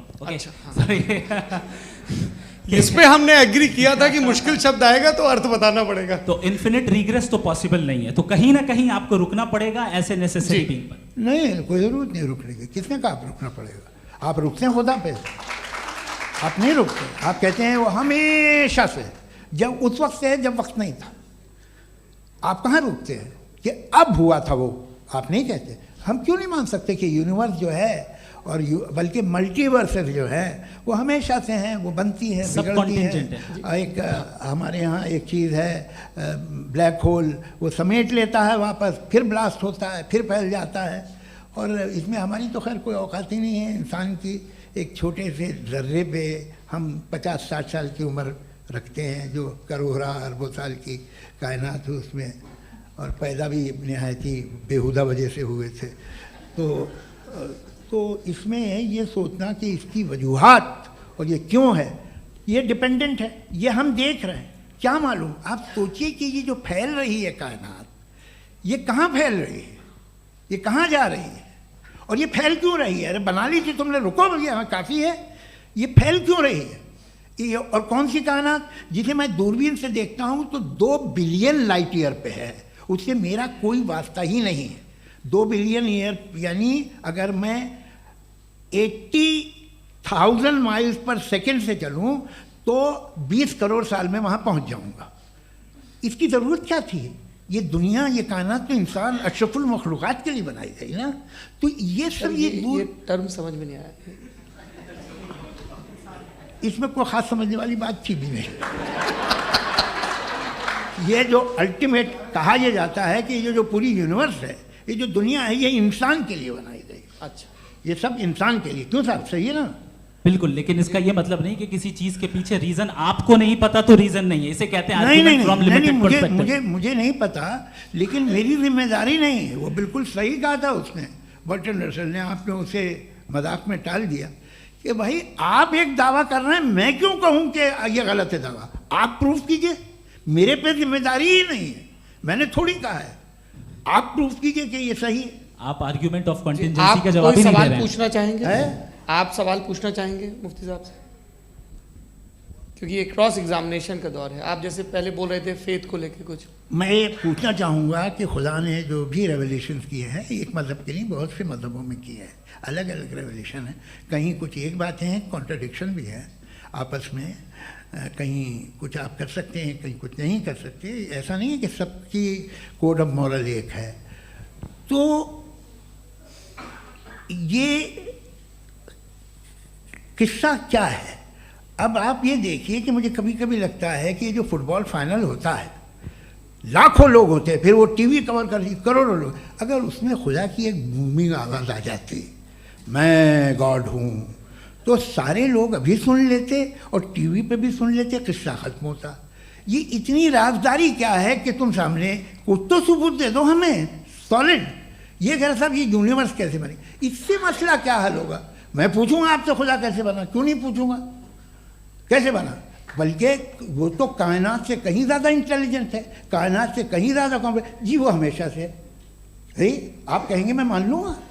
अच्छा, दोयम वो कादिर मुतलक, यानी कादिर मुतलक का मतलब ओमनीपोटेंट, वो जो चाहे कर सकता है। आपको नौकरी दिलवा सकता है, आपकी अच्छी जगह शादी करवा सकता है, आपके पड़ोसी का मुकदमा हरवा सकता है, आपको जिता सकता है, सब काम करता है। थोड़ा सा माइक क्लोज जी। वो इस दुनिया को चला कैसे रहा है, ये दुनिया कैसे चल रही है, आपको इस पर हैरत नहीं होती।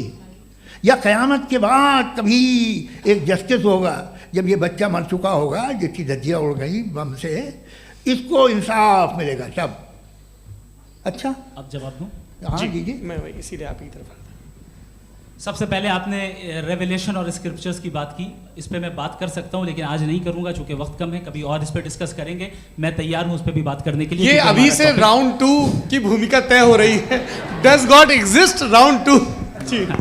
चूंकि आज गॉड के एग्जिस्टेंस पे बात है, तो मैं उसी के रिलेटेड जो है आपके सवालात को एंटरटेन भी करूंगा और मैं भी पूछूंगा। आपने कहा कि आपने साबित ही नहीं किया, जबकि आर्ग्यूमेंट ऑफ कॉन्टिंजेंसी बुनियादी आर्ग्यूमेंट है। आप मुझे कॉन्टिंजेंसी का मतलब बताइए, आपका मतलब क्या कॉन्टिंजेंसी?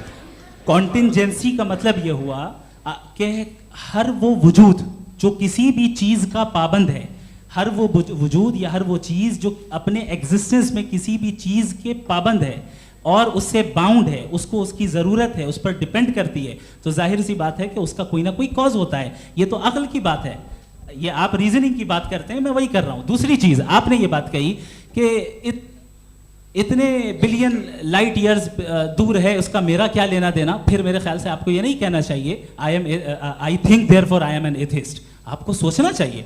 सिर्फ आप एक लिमिटेड दायरे में रहकर नहीं सोचें, बल्कि बाहर निकलकर सोचें। आपने तीसरा सवाल किया, आपने 2-3 सवाल एक साथ। ऐसी बातें ना कीजिए, कुत्तों को इतराज हो जाएगा आप पे कि आप कुछ भी सोचिए। ये इजाज़त आपको है नहीं, मुझे है।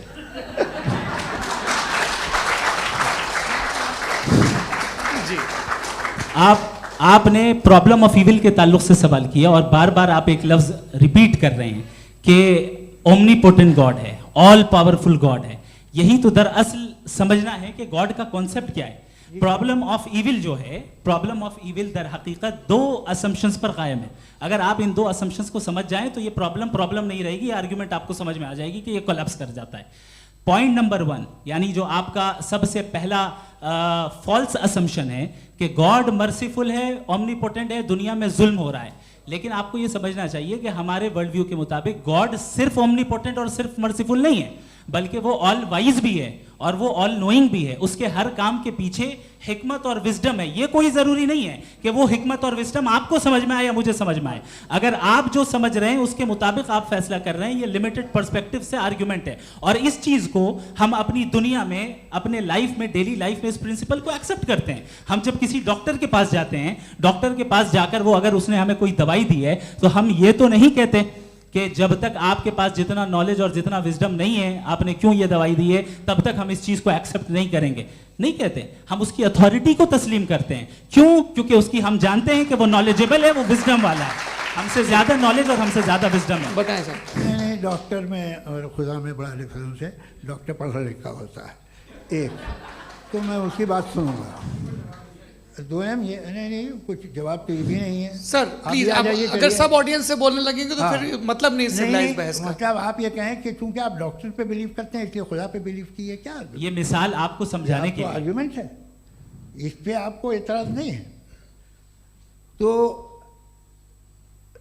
सिंपल बात ये है कि मैं अगर ये यकीन कर रहा हूँ कि एक ओमनीपोटेंट, उसकी मसलहत है, ये जो बच्चे मर रहे हैं ये मसलहत है उसकी, मुझे नहीं चाहिए थी मसलहत। उसकी मसलहत नहीं, यही तो समझना है, मतलब एक्सपीरियंस। अच्छा, इस आपने अभी मेरी बात पूरी सुनी नहीं। मैंने कहा आपका पूरा आर्ग्यूमेंट 2 फॉल्स असम्पशंस पर है। एक फॉल्स असम्पशन मैंने बता दिया, दूसरा फॉल्स असम्पशन ये है कि इस दुनिया में इविल के होने का कोई गुड रीजन नहीं है, जबकि हमारे पास बाज रीजंस मौजूद हैं, हमारे पास बाज वजूहात मौजूद हैं। अगर इस दुनिया में इविल ना हो तो आप गुड को डिफाइन कैसे करेंगे? अगर जुल्म ना हो आप इंसाफ को समझेंगे कैसे? अगर तारीकी ना हो तो आप लाइट को समझेंगे कैसे? बहुत अच्छे। अभी और सुन लें, अभी और बाकी है। ये तो बात बहुत पसंद आई साहब मुझे कि जब तक रेप ना हो तब तक औरतों की इज्जत का ख्याल आपने मेरा जवाब पूरा सुना ही नहीं। जब तक के बच्चों का कत्ल ना किया जाए तब तक आपको बच्चों की मासूमियत की इज्जत। आपने पूरा जवाब सुना ही नहीं। क्या बात है, क्या आपने नुक्ता निकाला? आपने पूरा जवाब सुना ही नहीं। आप सुन लें, मेरी बात सुन लें। ये मैंने आपको एक चीज बताई। दूसरी चीज, इस दुनिया में हम आए हैं टेस्ट के लिए, हमारा टेस्ट हो रहा है और हर इंसान का अलग अलग अंदाज में टेस्ट होता है।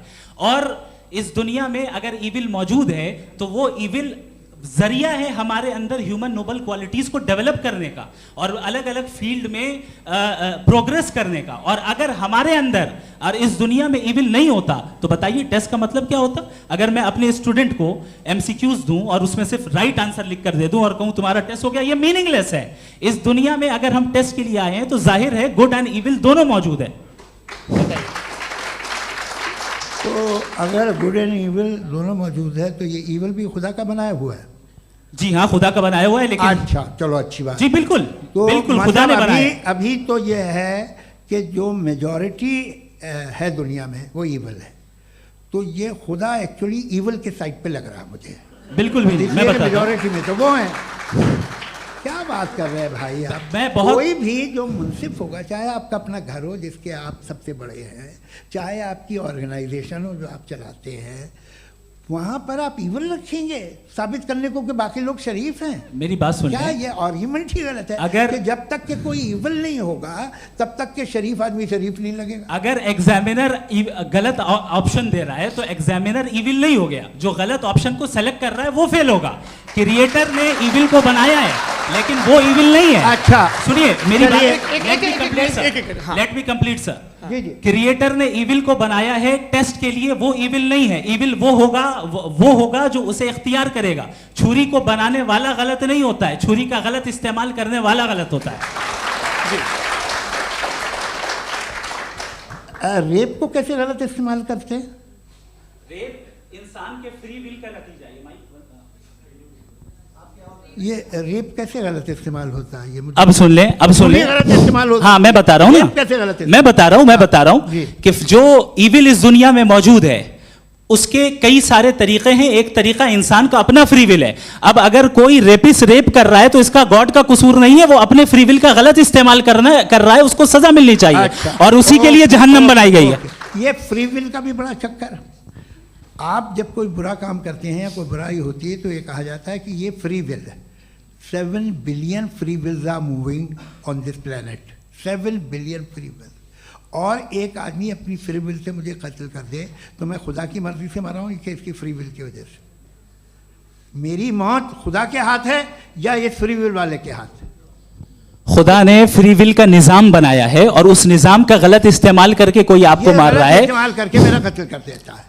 अब मेरी मौत का जिम्मेदार कौन है? वो इंसान जिम्मेदार है। वो इंसान जी। तो ये कहना कि और उसको सजा मिलेगी। तो अब आप आगे चलिए कि ये तय करना कि अल्लाह ही या अल्लाह ने खुदा ही जिंदगी देता है, खुदा ही मौत देता है, ये गलत है। बिल्कुल गलत नहीं है। हाँ, नहीं, निजाम उसी ने बनाया फ्री विल का, निजाम मौत और हयात का उसी ने बनाया। You are contradicting yourself. अभी आपने कहा कि एक आदमी ने फ्री विल से आपको मार दिया, इसमें उसे फ्री विल दी गई थी, उसने गलत इस्तेमाल किया। 7 billion free wills are moving on this planet और आप चाह रहे हैं कि मैं सिर्फ खुदा का ध्यान करूं। ये 7 बिलियन फ्री विल्स को मुझे लुक आफ्टर करना पड़ेगा कि नहीं? ये तो तबाहियां कर रही हैं और तबाहियां ज़्यादा हो रही हैं। बिल्कुल। तो अगर आप बताएं अगर खुदा नहीं है फॉर एग्जाम्पल, तो आप इविल को कैसे डिसाइड करेंगे? यानी how can you define evil objectively without God? देखिए, दुनिया में 2 तरह के जानवर हैं। एक जो अकेले रहते हैं जंगल में और एक जो ग्रुप्स में रहते हैं। ग्रुप में जो भी रहेगा, चाहे वो आपका फाउंडेशन हो, चाहे कोई क्लब हो, चाहे कोई पॉलिटिकल पार्टी हो, चाहे कोई यूनिट हो, उसमें आपको इंटरैक्ट करने के रूल बनाने पड़ेंगे। यानी लोग तय करेंगे। लोग तय करेंगे। अगर लोगों ने ये तय किया कि किसी का रेप करना सही है, आप जस्टिफाई करेंगे? नहीं, आपका फाउंडेशन तो ये हो गया ना कि लोग ही विल डिसाइड करेंगे। नहीं, अरे दुनिया में ऐसे ग्रुप्स हैं जो रेप को जायज़ मानते हैं सर्टेन हालात में। मैं डिटेल में नहीं जानूंगा, आप भी जानते हैं। ये जो आईसिस वाले थे, इन्होंने क्या किया था, तो उन्होंने क्या किया उसका खुदा से कोई ताल्लुक नहीं है सर। मैंने सिंपल सवाल किया कि इविल को आप डिफाइन करते कैसे हैं? आइए वापस आइए जी। आप साथ में तभी रह सकते हैं जब कुछ आप ऐसे उसूल डेवलप करें जिसमें हर एक का बेसिक तहफ़्फ़ुज़, हर एक का बेसिक राइट हो और हर एक को कोई आराम मिले। यही तरीक़ा है किसी भी ऑर्गेनाइजेशन जिसमें एक से ज़्यादा लोग हैं और वो ऐसे चलती है ज़िंदगी। उसमें अगर आप गड़बड़ करेंगे तो तबाही होगी, नुकसान होगा, बर्बादियाँ आएंगी। और अगर उसमें आप घर ले लीजिए ना, एक हस्बैंड है, एक वाइफ है, बच्चे हैं, वालदा भी हैं, 2 बहनें भी हैं, एक भाई भी है। अब इसमें कोई निज़ाम आपको चाहिए साथ में रहने का, और एक दूसरे पे भरोसा रहे, एक दूसरे के बहीख्वाह हों, एक दूसरे की मदद करें, ऐसी जिंदगी। सर आपकी बात आ गई। आप ये कह रहे हैं कि लोग डिसाइड करेंगे क्या सही है क्या गलत है, यही है? मेजॉरिटी डिसाइड करेगी क्या सही है क्या गलत है? अरे भाई बिल्कुल। मेजॉरिटी अगर ये कहे कि नाजी जर्मनी के साथ जिस तरह मेजॉरिटी थी कि जेनोसाइड करना सही, आप जस्टिफाई करेंगे? उस वक्त आपका ये सवाल सिर्फ उसके बाद क्लोजिंग। हाँ, उस वक्त प्लेनेट पे जो लोग थे, उनमें कितने लोग हिटलर को सही समझते? अच्छा, प्लेनेट की मेजॉरिटी तय करेगी, सोसाइटी की नहीं। प्लेनेट की मेजॉरिटी गॉड के एग्जिस्टेंस को सही मानती है, आप क्यों नहीं मानते?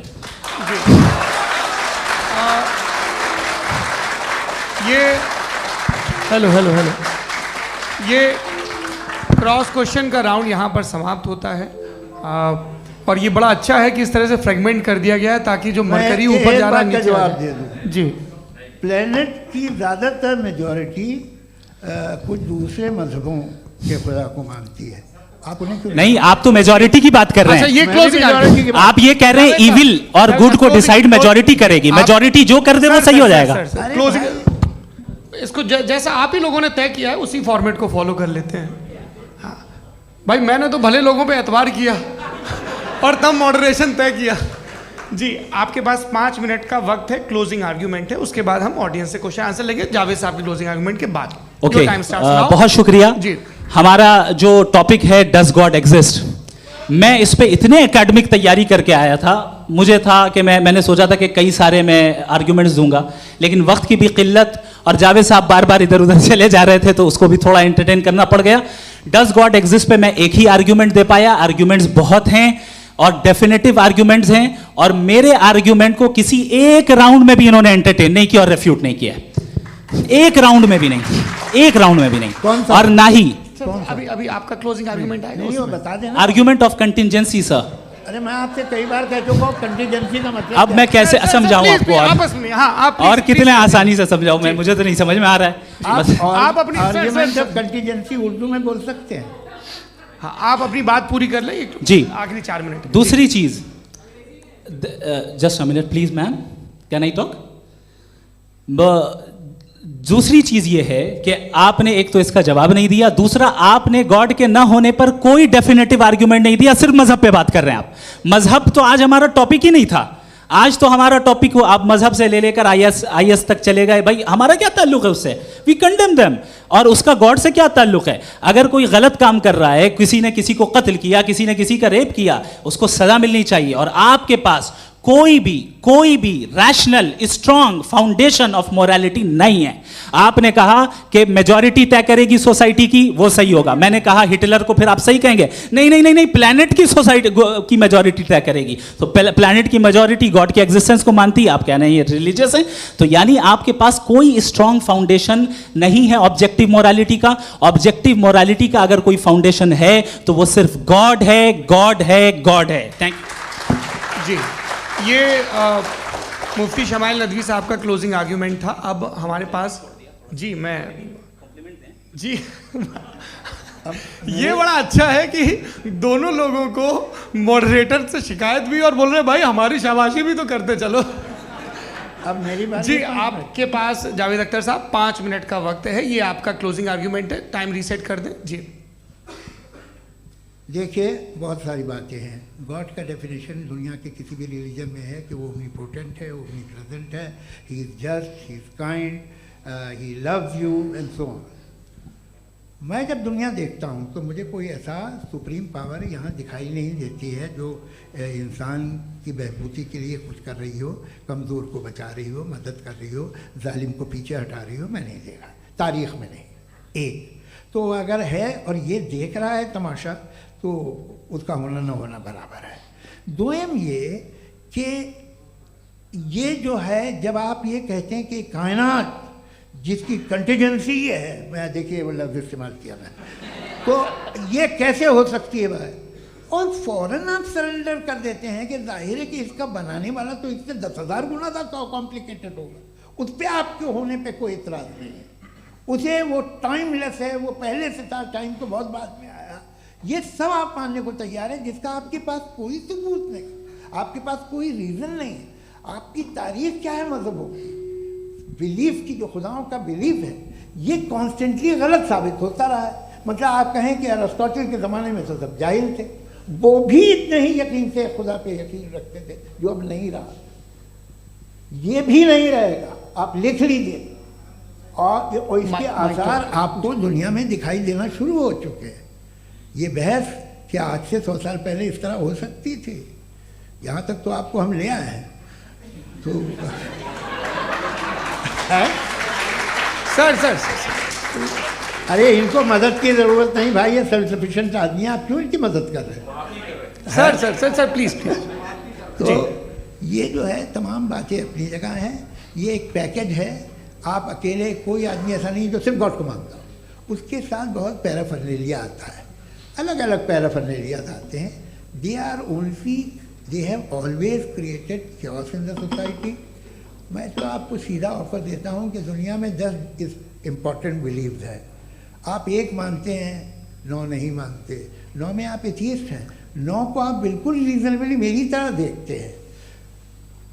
तो 90 मजहबी आदमी भी 90% एथियस्ट है, वो दूसरे खुदा नहीं मानता, एक खुदा मानता है अपना वाला, बाकियों को कहता है गलत है। अगर आप मानना ही बंद कर दें तो आपका 10% चांस है कि आप सही हैं और 90% चांस है कि आप गलत हैं। मेरा मशवरा है आप मानना छोड़ दिए तो 50% चांस होगा कि आप सही हैं और 50% चांस होगा, 40% आप गेन करेंगे बाय बिकमिंग एथियस्ट।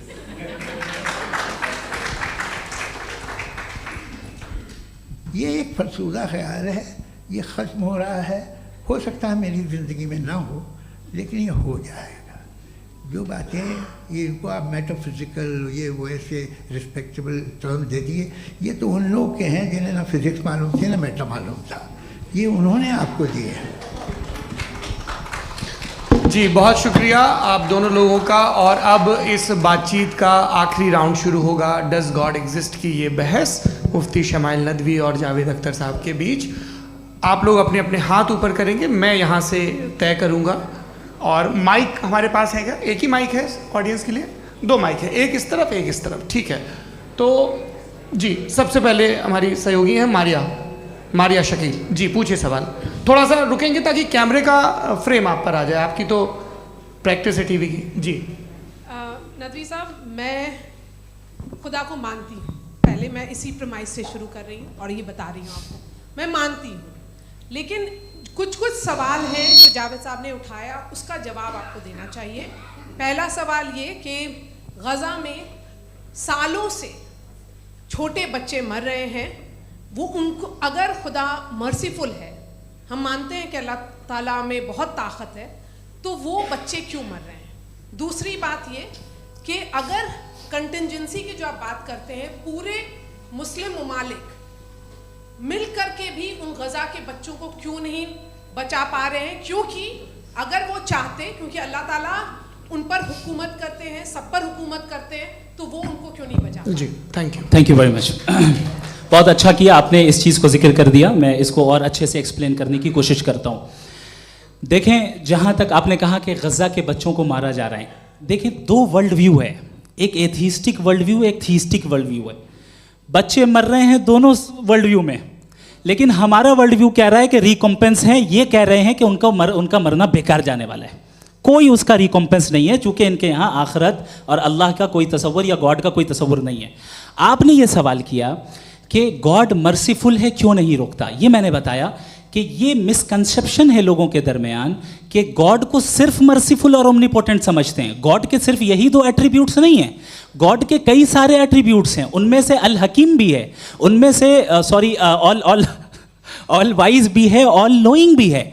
लिहाजा अगर इस दुनिया में किसी को तकलीफ आ रही है और गॉड उसको नहीं रोक रहा है, वो इसलिए नहीं रोक रहा है चूंकि इंसानों को फ्री विल दिया गया है।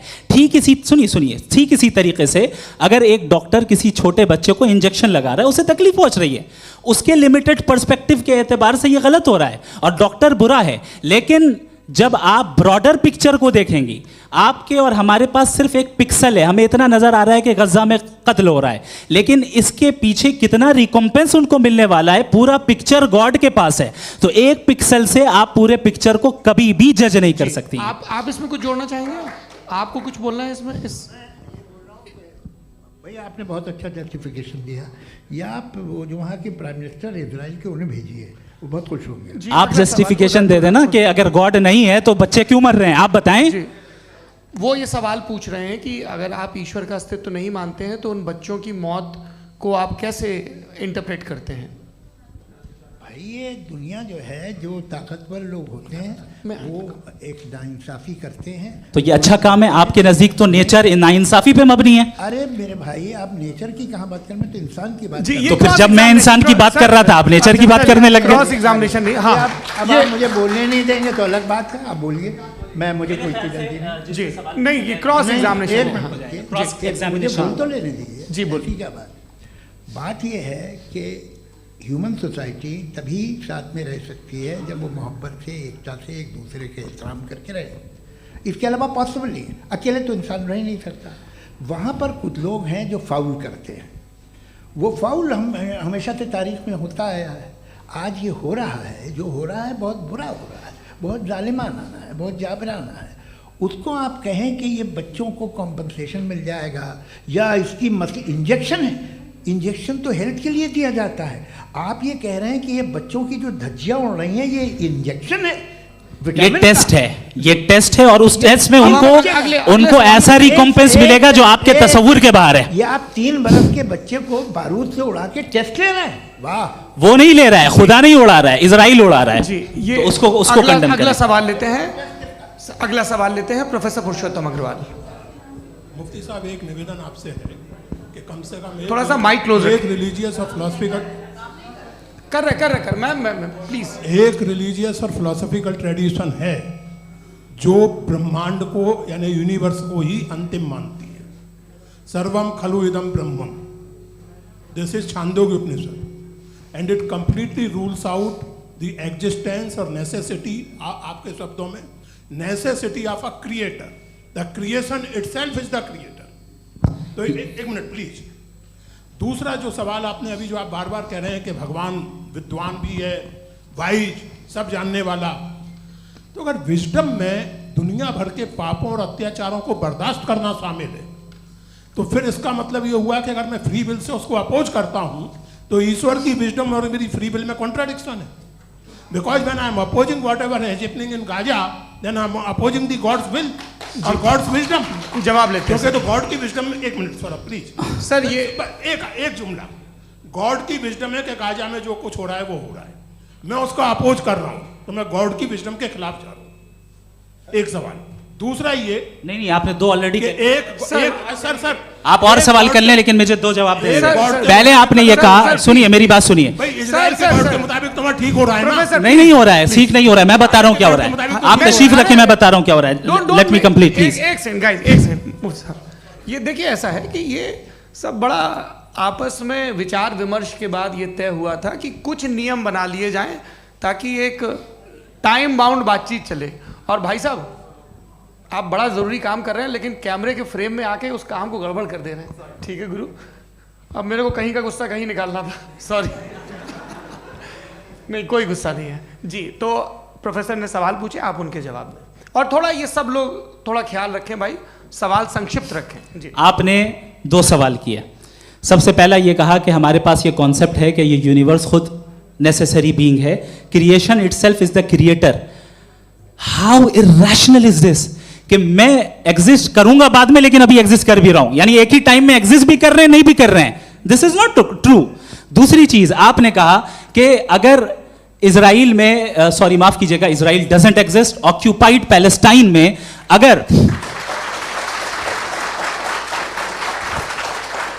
अगर ऑक्यूपाइड पैलेस्टाइन में बच्चों को मारा जा रहा है फ्री विल की वजह से और गॉड नहीं रोक रहा, ये कॉन्ट्रडिक्शन है। ये बताइए कि एक एग्जाम में एक बच्चा गलत आंसर लिख रहा है, सुनिए, एग्जामिनर चाहे तो रोक सकता है, क्यों नहीं रोक रहा है? ये कॉन्ट्रडिक्शन है या कॉन्ट्रडिक्शन नहीं है? माइक नहीं सर, ये आपस में जी, ये क्या आपका सवाल? माइक दीजिए। फ्री विल दिया गया है टेस्ट के लिए, अकाउंटेबिलिटी के लिए। अगर फ्री विल नहीं होता तो आप कहते हैं हमें रोबोट बना दिया गया। नॉट मिसरिप्रेजेंट माय पोजीशन, आपकी जो भी पोजीशन, मैं अपनी फ्री विल के नाते, अपने ह्यूमन विजडम के नाते गाजा में हो रही अत्याचार का विरोध करता हूं। बिल्कुल करना चाहिए। आपके हिसाब से मैं गॉड की विजडम का विरोध कर रहा हूं? बिल्कुल नहीं, जो हो रहा है गॉड, बिल्कुल भी नहीं, बिल्कुल भी नहीं। उसका वहां पर गाजा में कत्ल होना ये इंसानों के गलत इस्तेमाल का नतीजा है, फ्री विल के इस्तेमाल का नतीजा है। गॉड इसका हुक्म नहीं देता, उससे रोकता है। यही तो मसला है ना, आपके लिए कॉन्सेप्ट क्लियर? नहीं भाई, आपने तो बताया था इंजेक्शन लगाने से बच्चे को तकलीफ होती है, ये इंजेक्शन लगा। सर आप ऐसे रेटोरिक स्टेटमेंट दे तब तो कोई मसला नहीं समझते रहेंगे। This is a rhetoric statement, this is not a logical argument sir. I am sorry, I am sorry. आखिरी 30 मिनट बड़े मुश्किल होने वाले हैं जी। मुफ्ती साहब आगे बैठे हैं, इनको माइक दीजिए। हाँ तरुण, माइक आप अपने पास रखिए, आपको कैमरे का फ्रेम पता है जी। सबसे पहले दोनों को मुबारकबाद। एक सर अपना आप नाम बता दें। आप अमेरिका में शिकागो में रहते हैं, इतना मुझे याद है। बताया आपको, यासिर नदीम अलवाजदी मेरा नाम है।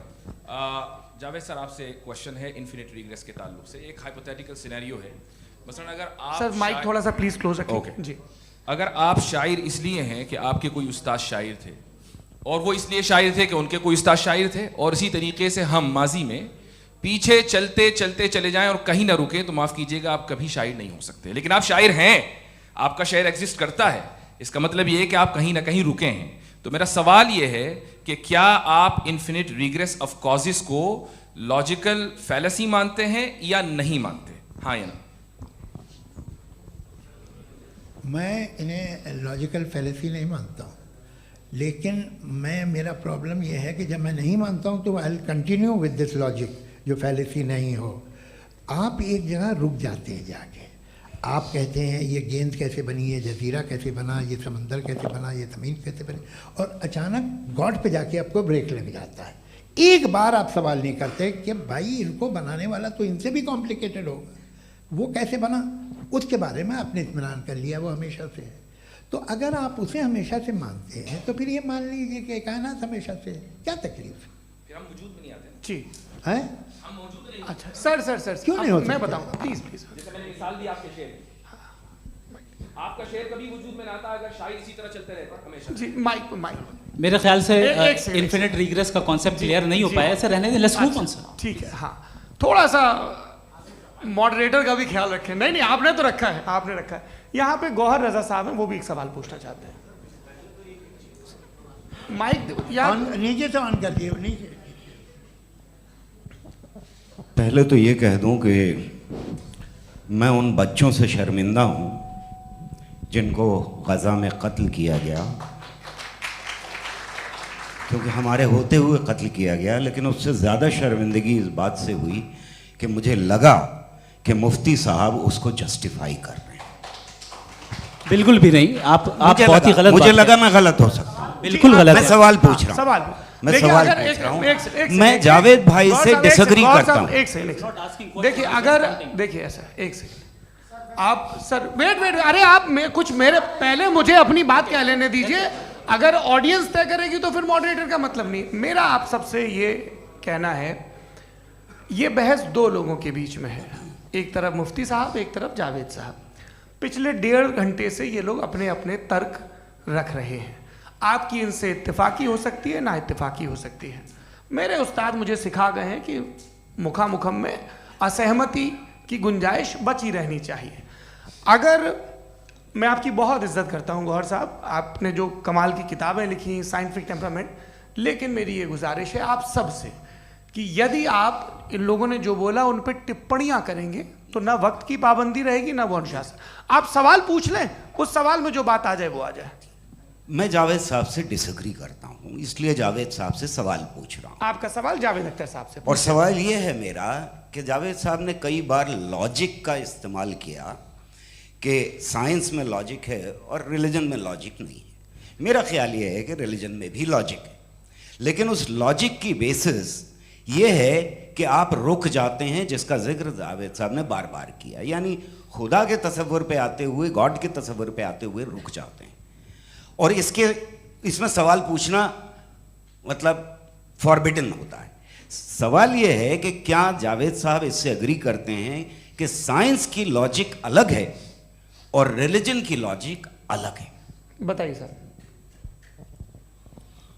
देखिए, 3 चीज़ें हैं। साइंस है, एक है मंतिक है, इस्तिदलाल है, और एक जो है कुछ भी नहीं है, फेथ है, अकीदा है। मैं अकीदे की लॉजिक का कायल नहीं हूँ। मुझे आप इस्तिदलाल से, लॉजिक से, रीज़न से समझाइए, मैं मानने को तैयार हूँ, मेरा क्या नुकसान होगा। लेकिन ये कि अकीदे पे मैं नहीं जा सकता हूँ। अकीदे का मतलब है कि तुम ये मान लो, सवाल ना करो, ये नहीं। आप सारी बातें करके, बड़ी साइंटिफिक बातें करके एक जगह जाके खुदा के वजूद पे रुक जाते हैं, सरेंडर कर देते हैं। मैं सरेंडर करने को तैयार नहीं। दैट्स ऑल जी। ये आगे सर बैठे हुए हैं, इनको माइक दीजिए। भाई। वो आप पूछना चाह रहे थे ना भाई? हाँ, नहीं मैं ये थैंक यू जी। आपका नाम? आसिम इफ्तिखार। आसिफ जी, पूछिए।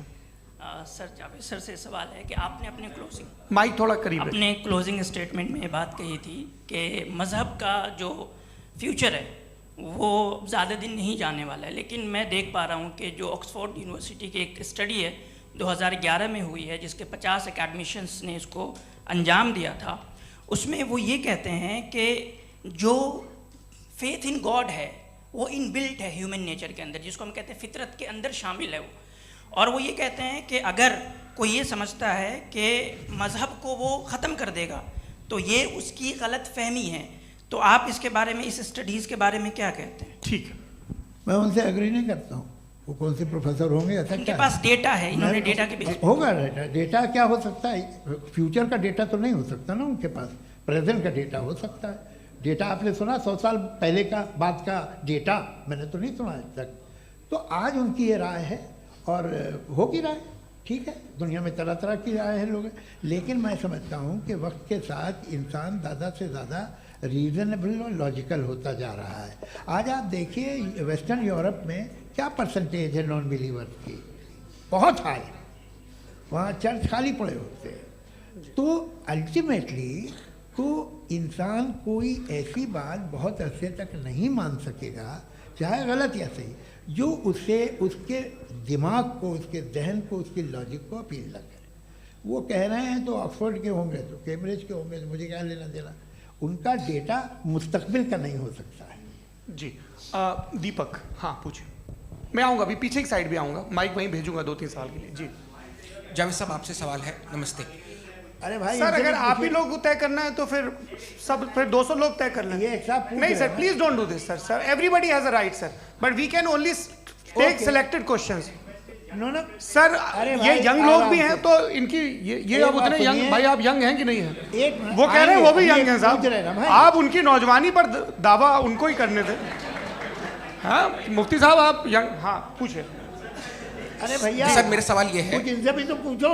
जी नहीं, बस आपसे एक सवाल है। जैसे थीस्टों के पास अपने जो ईश्वर को मानते हैं उनके पास अपने सोशल गेट टुगेदर्स हैं। 5 रोज़ आज क्रिसमस आने वाला है, होली है, दिवाली है, ईद है। एथिस्ट क्या ऑफर कर रहे हैं? मतलब मैं इनकी दुकान से बोलूँ, मैं आना चाहता हूँ उस तरफ, पर मैं अट्रैक्ट नहीं हो पा रहा हूँ। मैं सोशल गेट टुगेदर्स क्या है आपके पास? वो ये कह रहे हैं कि जो धार्मिक लोग हैं, अलग अलग धर्म के लोग, उनके उत्सव त्योहार, कॉन्ग्रेगेशन बहुत हैं। अब आपको मैं एक सुनाता हूँ, यहाँ हिस्टोरियन भी बैठे हैं। मृदुला जी आप बताइएगा सही है क्या? ये एक कॉन्स्टेंटाइन, एक ग्रीक रोमन बादशाह था जो क्रिश्चियनिटी आने के 400 साल बाद उसने डिसाइड किया कि मैं क्रिश्चियन हो जाऊंगा, मेरी पूरी स्टेट कैंसिल हो जाएगी। उस ज़माने में ऐसे ही होता था, राजा जो धर्म इख्तियार करता था वो जनता भी कर लेती थी। इसलिए कि वो हो गया था बैंकक्रप्ट, और उसे जो मेडिटेरियन कोस्ट के रिच क्रिश्चियन वो थे मर्चेंट, उससे पैसा चाहिए था। तो उसने कहा यार क्रिश्चियन हो जाओ। तो उसने अपने वजीर से कहा कि भाई ये हिस्ट्री है कि अब हम लोग क्रिश्चियन हो जाते हैं। कहते सर हो जाएंगे, कोई प्रॉब्लम नहीं है, लेकिन एक प्रॉब्लम ये है कि 17 दिसंबर से 25 दिसंबर तक जो पेगन फेस्टिवल होता, जो पेगन स्टेबल हो, जो फेस्टिवल होता है वो बंद हो जाएगा, इसलिए कि हम क्रिश्चियन हो गए तो होगा नहीं। तो वो बच्चों को बहुत बुरा लगेगा, पब्लिक को बहुत इन्जॉय करते हैं, ख़ासतौर से 25 को मेन डे। उसने कहा हाँ ये तो सही कह रहे हो। ये जीसस क्राइस्ट की पैदाइश कब थी? कहते साहब वो अप्रैल में थी। नहीं कट करो, वो 25 दिसंबर को है। यह हकीकत है जी। और 400 साल बाद क्रिश्चियनिटी के अप्रैल से दिसंबर ले आए, और इसलिए कि यहाँ पेगन फेस्टिवल होता था। अब मनाते हैं आप आराम से। ये जो सारे फेस्टिवल हैं ये रिलीजन से, हर एक को एक इंटरटेनमेंट डिपार्टमेंट चाहिए होता है अपनी कंपनी चलाने के लिए। तो ये रिलीजन ने, ये सेकुलर त्यौहार थे जिन्हें रिलीजन्स ने ले लिया है। ये मौसम के थे, फसलों के थे, किसानों के थे, उसको आपने लेके रिलीजियस रंग दे दिया। ये कोई रिलीजन से थोड़ी आए आप। अच्छा हमें देखिए, हम तो मुल्द हैं, हम ईद मनाते हैं, हम दिवाली मनाते हैं, हम होली मनाते हैं, हम क्रिसमस मनाते हैं। बम्बई की फिल्म इंडस्ट्री की सबसे बड़ी होली हमारे घर में होती है, सबसे बड़ी ईद हमारे घर में होती है। वो हमारी सोशल वो है, हमारा हेरिटेज है। ऐसा थोड़ी है कि we will throw the baby along with the water. ये तो अच्छी चीज़ है, इन्हें रखो, जो बेकार है फेंक दो। जी हाँ हेलो जी, मेरा सवाल नादवी जी से है। जैसा कि आपने बोला कि गॉड टाइम के भी परे हैं, और गॉड इतनी कॉम्प्लेक्स चीज़ है कि उसे ह्यूमन माइंड समझ नहीं सकता, और गॉड ने अर्थ पे फ्री विल भी दे दी है। तो आप अपना वक्त ज़ाया क्यों कर रहे हैं गॉड के बारे में बात करके? अपन को तो बात करनी चाहिए कि सोसाइटी को बेहतर कैसे करें। जी, मैं गॉड वही बताता है सोसाइटी को कैसे बेहतर करें। अभी मैं आपका जवाब देता हूँ। आपने कहा कि टाइम पे वो एग्जिस्ट नहीं करता, सो जैसा आपने बोला कि गॉड बहुत ही कॉम्प्लेक्स चीज है। मैंने और कहा ही नहीं कि कॉम्प्लेक्स है, तो आपके अल्फाज हैं। कॉम्प्लेक्स का लफ्ज गॉड के लिए सुइटेबल नहीं है। क्यों? क्योंकि कॉम्प्लेक्स वो चीजें होती हैं जो ऑब्जेक्ट हो। God is not an object जिसको आप इंस्ट्रूमेंट के जरिए लेबोरेटरी में जाके टेस्ट करें, oh it's very complex. No, वो कोई कार का इंजन नहीं है। मेरा वो सवाल फिलोसॉफिकली नेसेसरी बीइंग ऐसी बीइंग है जो सिंपल बीइंग है। हाँ, आप उसको मुकम्मल तौर पे उसकी तमाम हिकमतों को जान ले और हर चीज को जान ले, ये पॉसिबल नहीं है, क्योंकि वो ऑल वाइज है, आप ऑल वाइज नहीं है, और वो खुदा है, वो आपको सारी चीजें बता दे, ये जरूरी नहीं। मेरा सवाल ये नहीं था, मेरा सवाल ये था कि जब गॉड इतना परे है इस दुनिया से कि उसने अर्थ पे फ्री विल भी दी है, हम सब ह्यूमंस की फ्री विल है, और जो सोसाइटी में हो रहा है वो अपन लोग डिसाइड करेंगे, तो अपन लोग डिसाइड नहीं करेंगे ना, अपन लोग डिसाइड नहीं करेंगे। गॉड जो है, गॉड ने वो उसकी जात, उसकी एग्जिस्टेंस टाइम एंड स्पेस से परे है, लेकिन वो हमारा टेस्ट ले रहा है और उसी गॉड ने हमें बताया कि तुम्हें क्या करना है क्या नहीं करना है, तो जाहिर है उस गॉड की बात सुनेंगे ना हम। जी, वो पीछे एक चश्मा लगाए जो मैम खड़ी हैं, उनको दीजिए। हाँ, आप जी जी बिल्कुल आएंगे। देखिए मैं कोशिश कर रहा हूँ सब तरफ जाने की। हाँ, उनको दीजिए माइक। जी, हेलो सर, मैं ओमनी प्रेजेंट नहीं हूँ, टाइम पाबंद हूँ और जहाँ तक कोशिश कर सकता हूँ करूँगा। जी, अपना नाम बताइए। मेरा नाम उर्सुला है, मैं दिल्ली यूनिवर्सिटी की एक स्टूडेंट हूँ और मैं स्टूडेंट फेडरेशन ऑफ इंडिया से हूँ। मेरा सवाल मुफ्ती जी से है कि इस हॉल के इस कमरे में बैठ के हम लोग रेप की मोरालिटी के बारे में फिलोसफिकली बात तो कर सकते हैं, बट असलियत ये है कि रोज़मर्रा की ज़िंदगी में औरतें रेप के थ्रू गुजरती हैं, और हम लोग सिर्फ नंबर्स पे इस तरह नहीं देख सकते, क्योंकि कितनी औरतें हैं इन कंट्रीज़ में जहाँ पे आप बता रहे हैं कि केसेस कम हैं, जिनका एक्सेस है कि वो जाके केस फाइल कर सकें। कितनी औरतें हैं जो जिनको काम करने की आज़ादी है उन कंट्रीज़ में। यूरोप में ये आज़ादी आ गई, यूरोप में ये रूल्स आ गए, तो हम आज उसके बारे में बात कर पा रहे हैं। जी, जवाब। आपने ये कहा कि कमरे में बंद होकर हम लोग इस पर फिलोसफिकली बात कर सकते हैं, लेकिन हकीकत में क्या हो रहा है, वो ग्राउंड लेवल पे क्या हो रहा है जो बहुत गलत हो रहा है, और वो सफ़र कर रही हैं। आई एग्री, बहुत गलत हो रहा है, और जो गलत हो रहा है उसको हमें रोकना है। और क्यों रोकना है, वो गलत क्यों है, हमारे पास इसका ऑब्जेक्टिव फाउंडेशन है, इनके पास उसका ऑब्जेक्टिव फाउंडेशन नहीं है। मैं ये कहना चाह रहा हूँ कि जहाँ पे भी जुल्म हो रहा है, जहाँ पे भी औरत पे जुल्म हो रहा है, या उसकी इज्जत लूटी जा रही है, या उसे तकलीफ पहुँचाई जा रही है, और सिर्फ औरत नहीं, किसी इंसान के ऊपर भी जुल्म हो रहा है, तो उसके खिलाफ खड़ा होना, ये मॉरलिटी हमारे पास गॉड के पास से आई है। वरना जावेद साहब तो कह रहे हैं कि जो है मेजॉरिटी डिसाइड करेगी, तो मेजॉरिटी तो कभी भी बदल सकती है। क्या आप नातू? हाँ। ये थोड़ी सी आपको गलतफहमी है। मैं अगर मेरे जुमले से ये मदना निकला या मैंने कहा, तो ये जुमला मैं वापस लेता हूँ। ये मेरा मतलब ही नहीं था कि मेजॉरिटी डिसाइड करेगी। मेजॉरिटी डिसाइड करे तो दुनिया में बड़ी, वैसे आपने कहा था ये जुमला। अच्छा, हो सकता है, मैं मान रहा हूँ, बाद में रिकैप कर लेंगे। अरे एक सेकंड, मैं अपनी एक्सप्लेनेशन देता हूँ।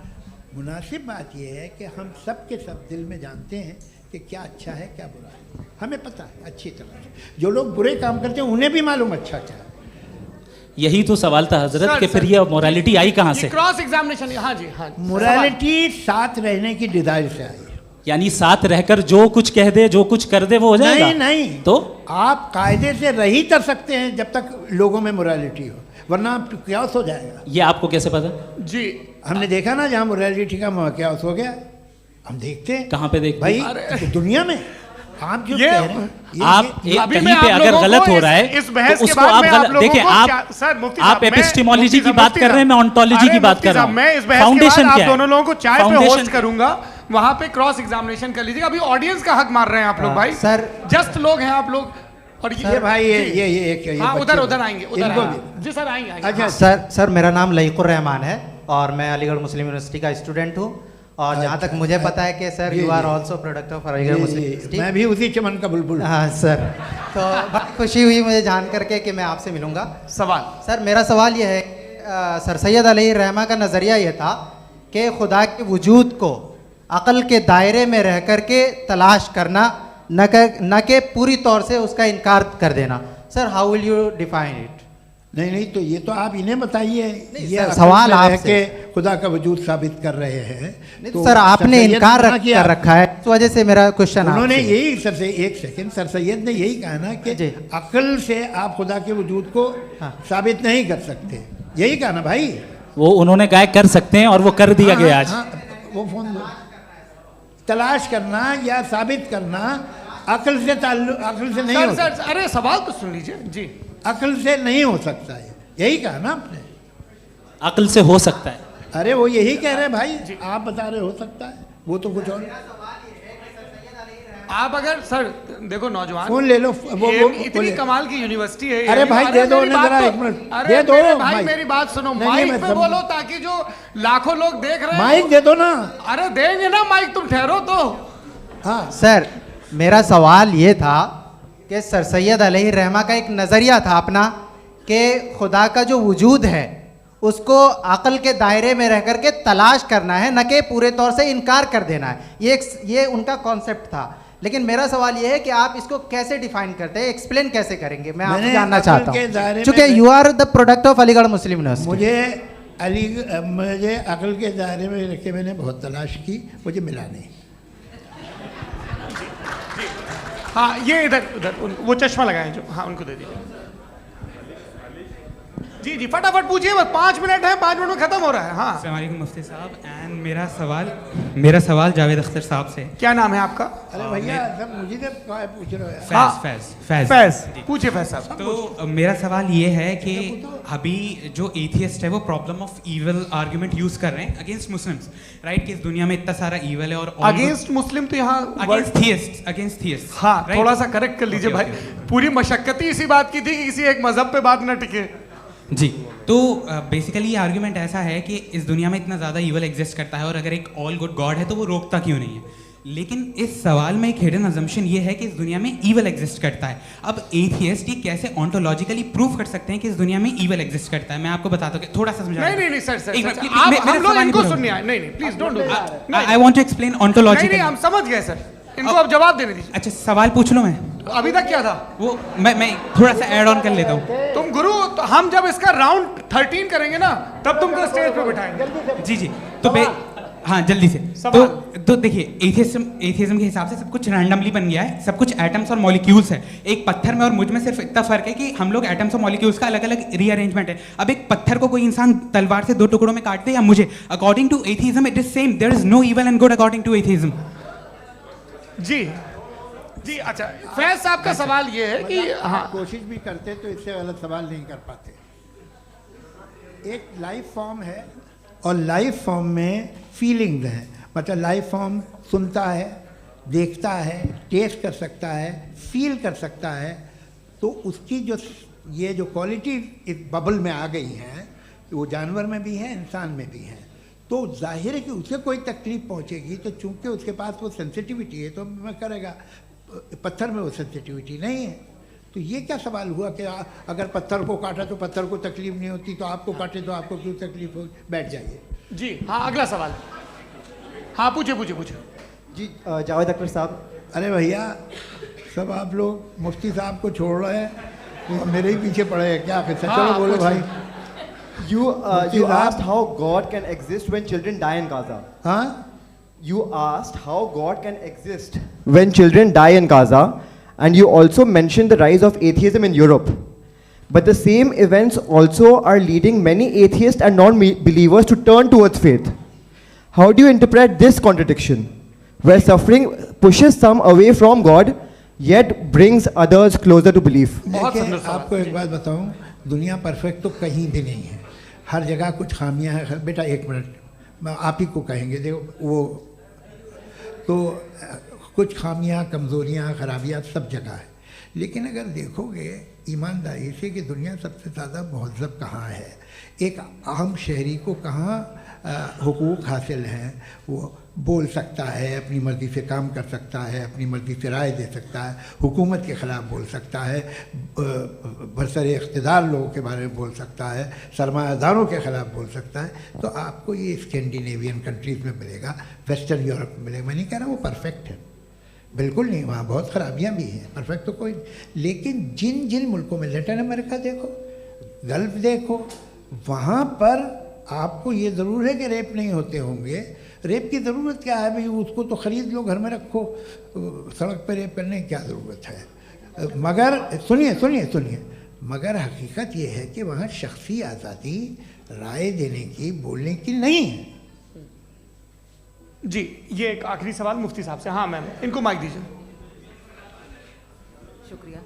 मेरा नाम मनीषा है, मैं हरियाणा से आई हूँ। मैं मुफ्ती साहब से एक बात पूछना चाहती हूँ। आप बार बार जावेद साहब को कॉन्ट्राडिक्ट तो कर रहे हैं कि आपने ये कहा, लेकिन आप भी अजम्पशंस के बेसिस पे बात कर रहे हैं।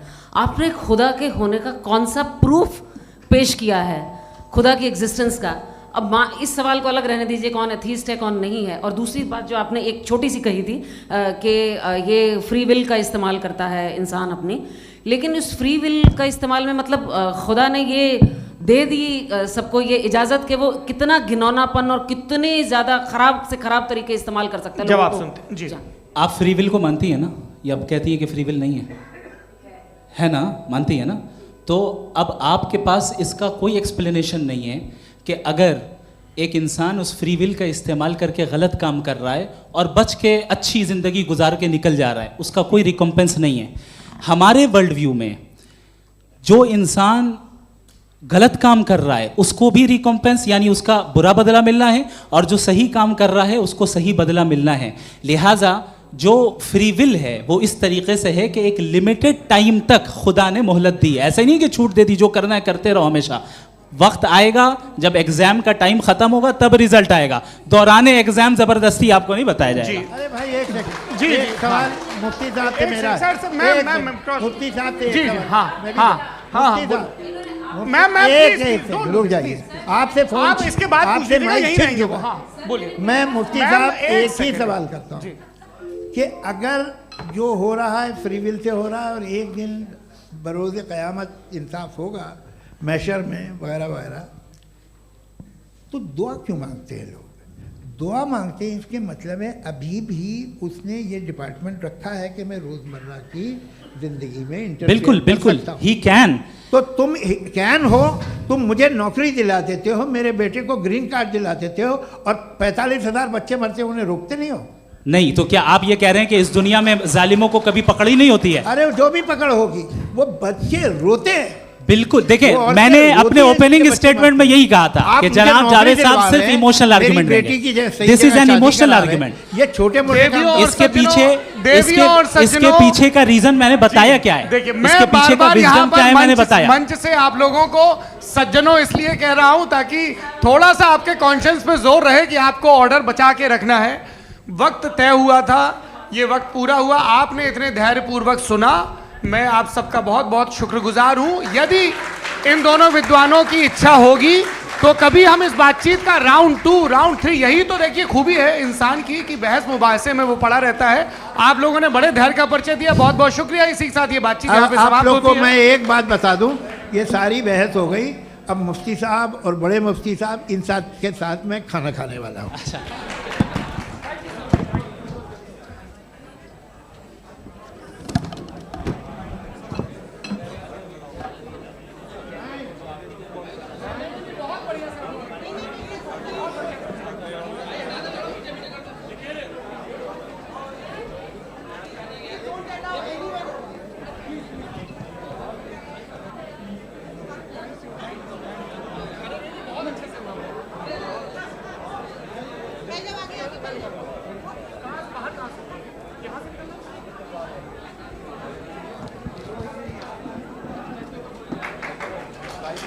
Thank you.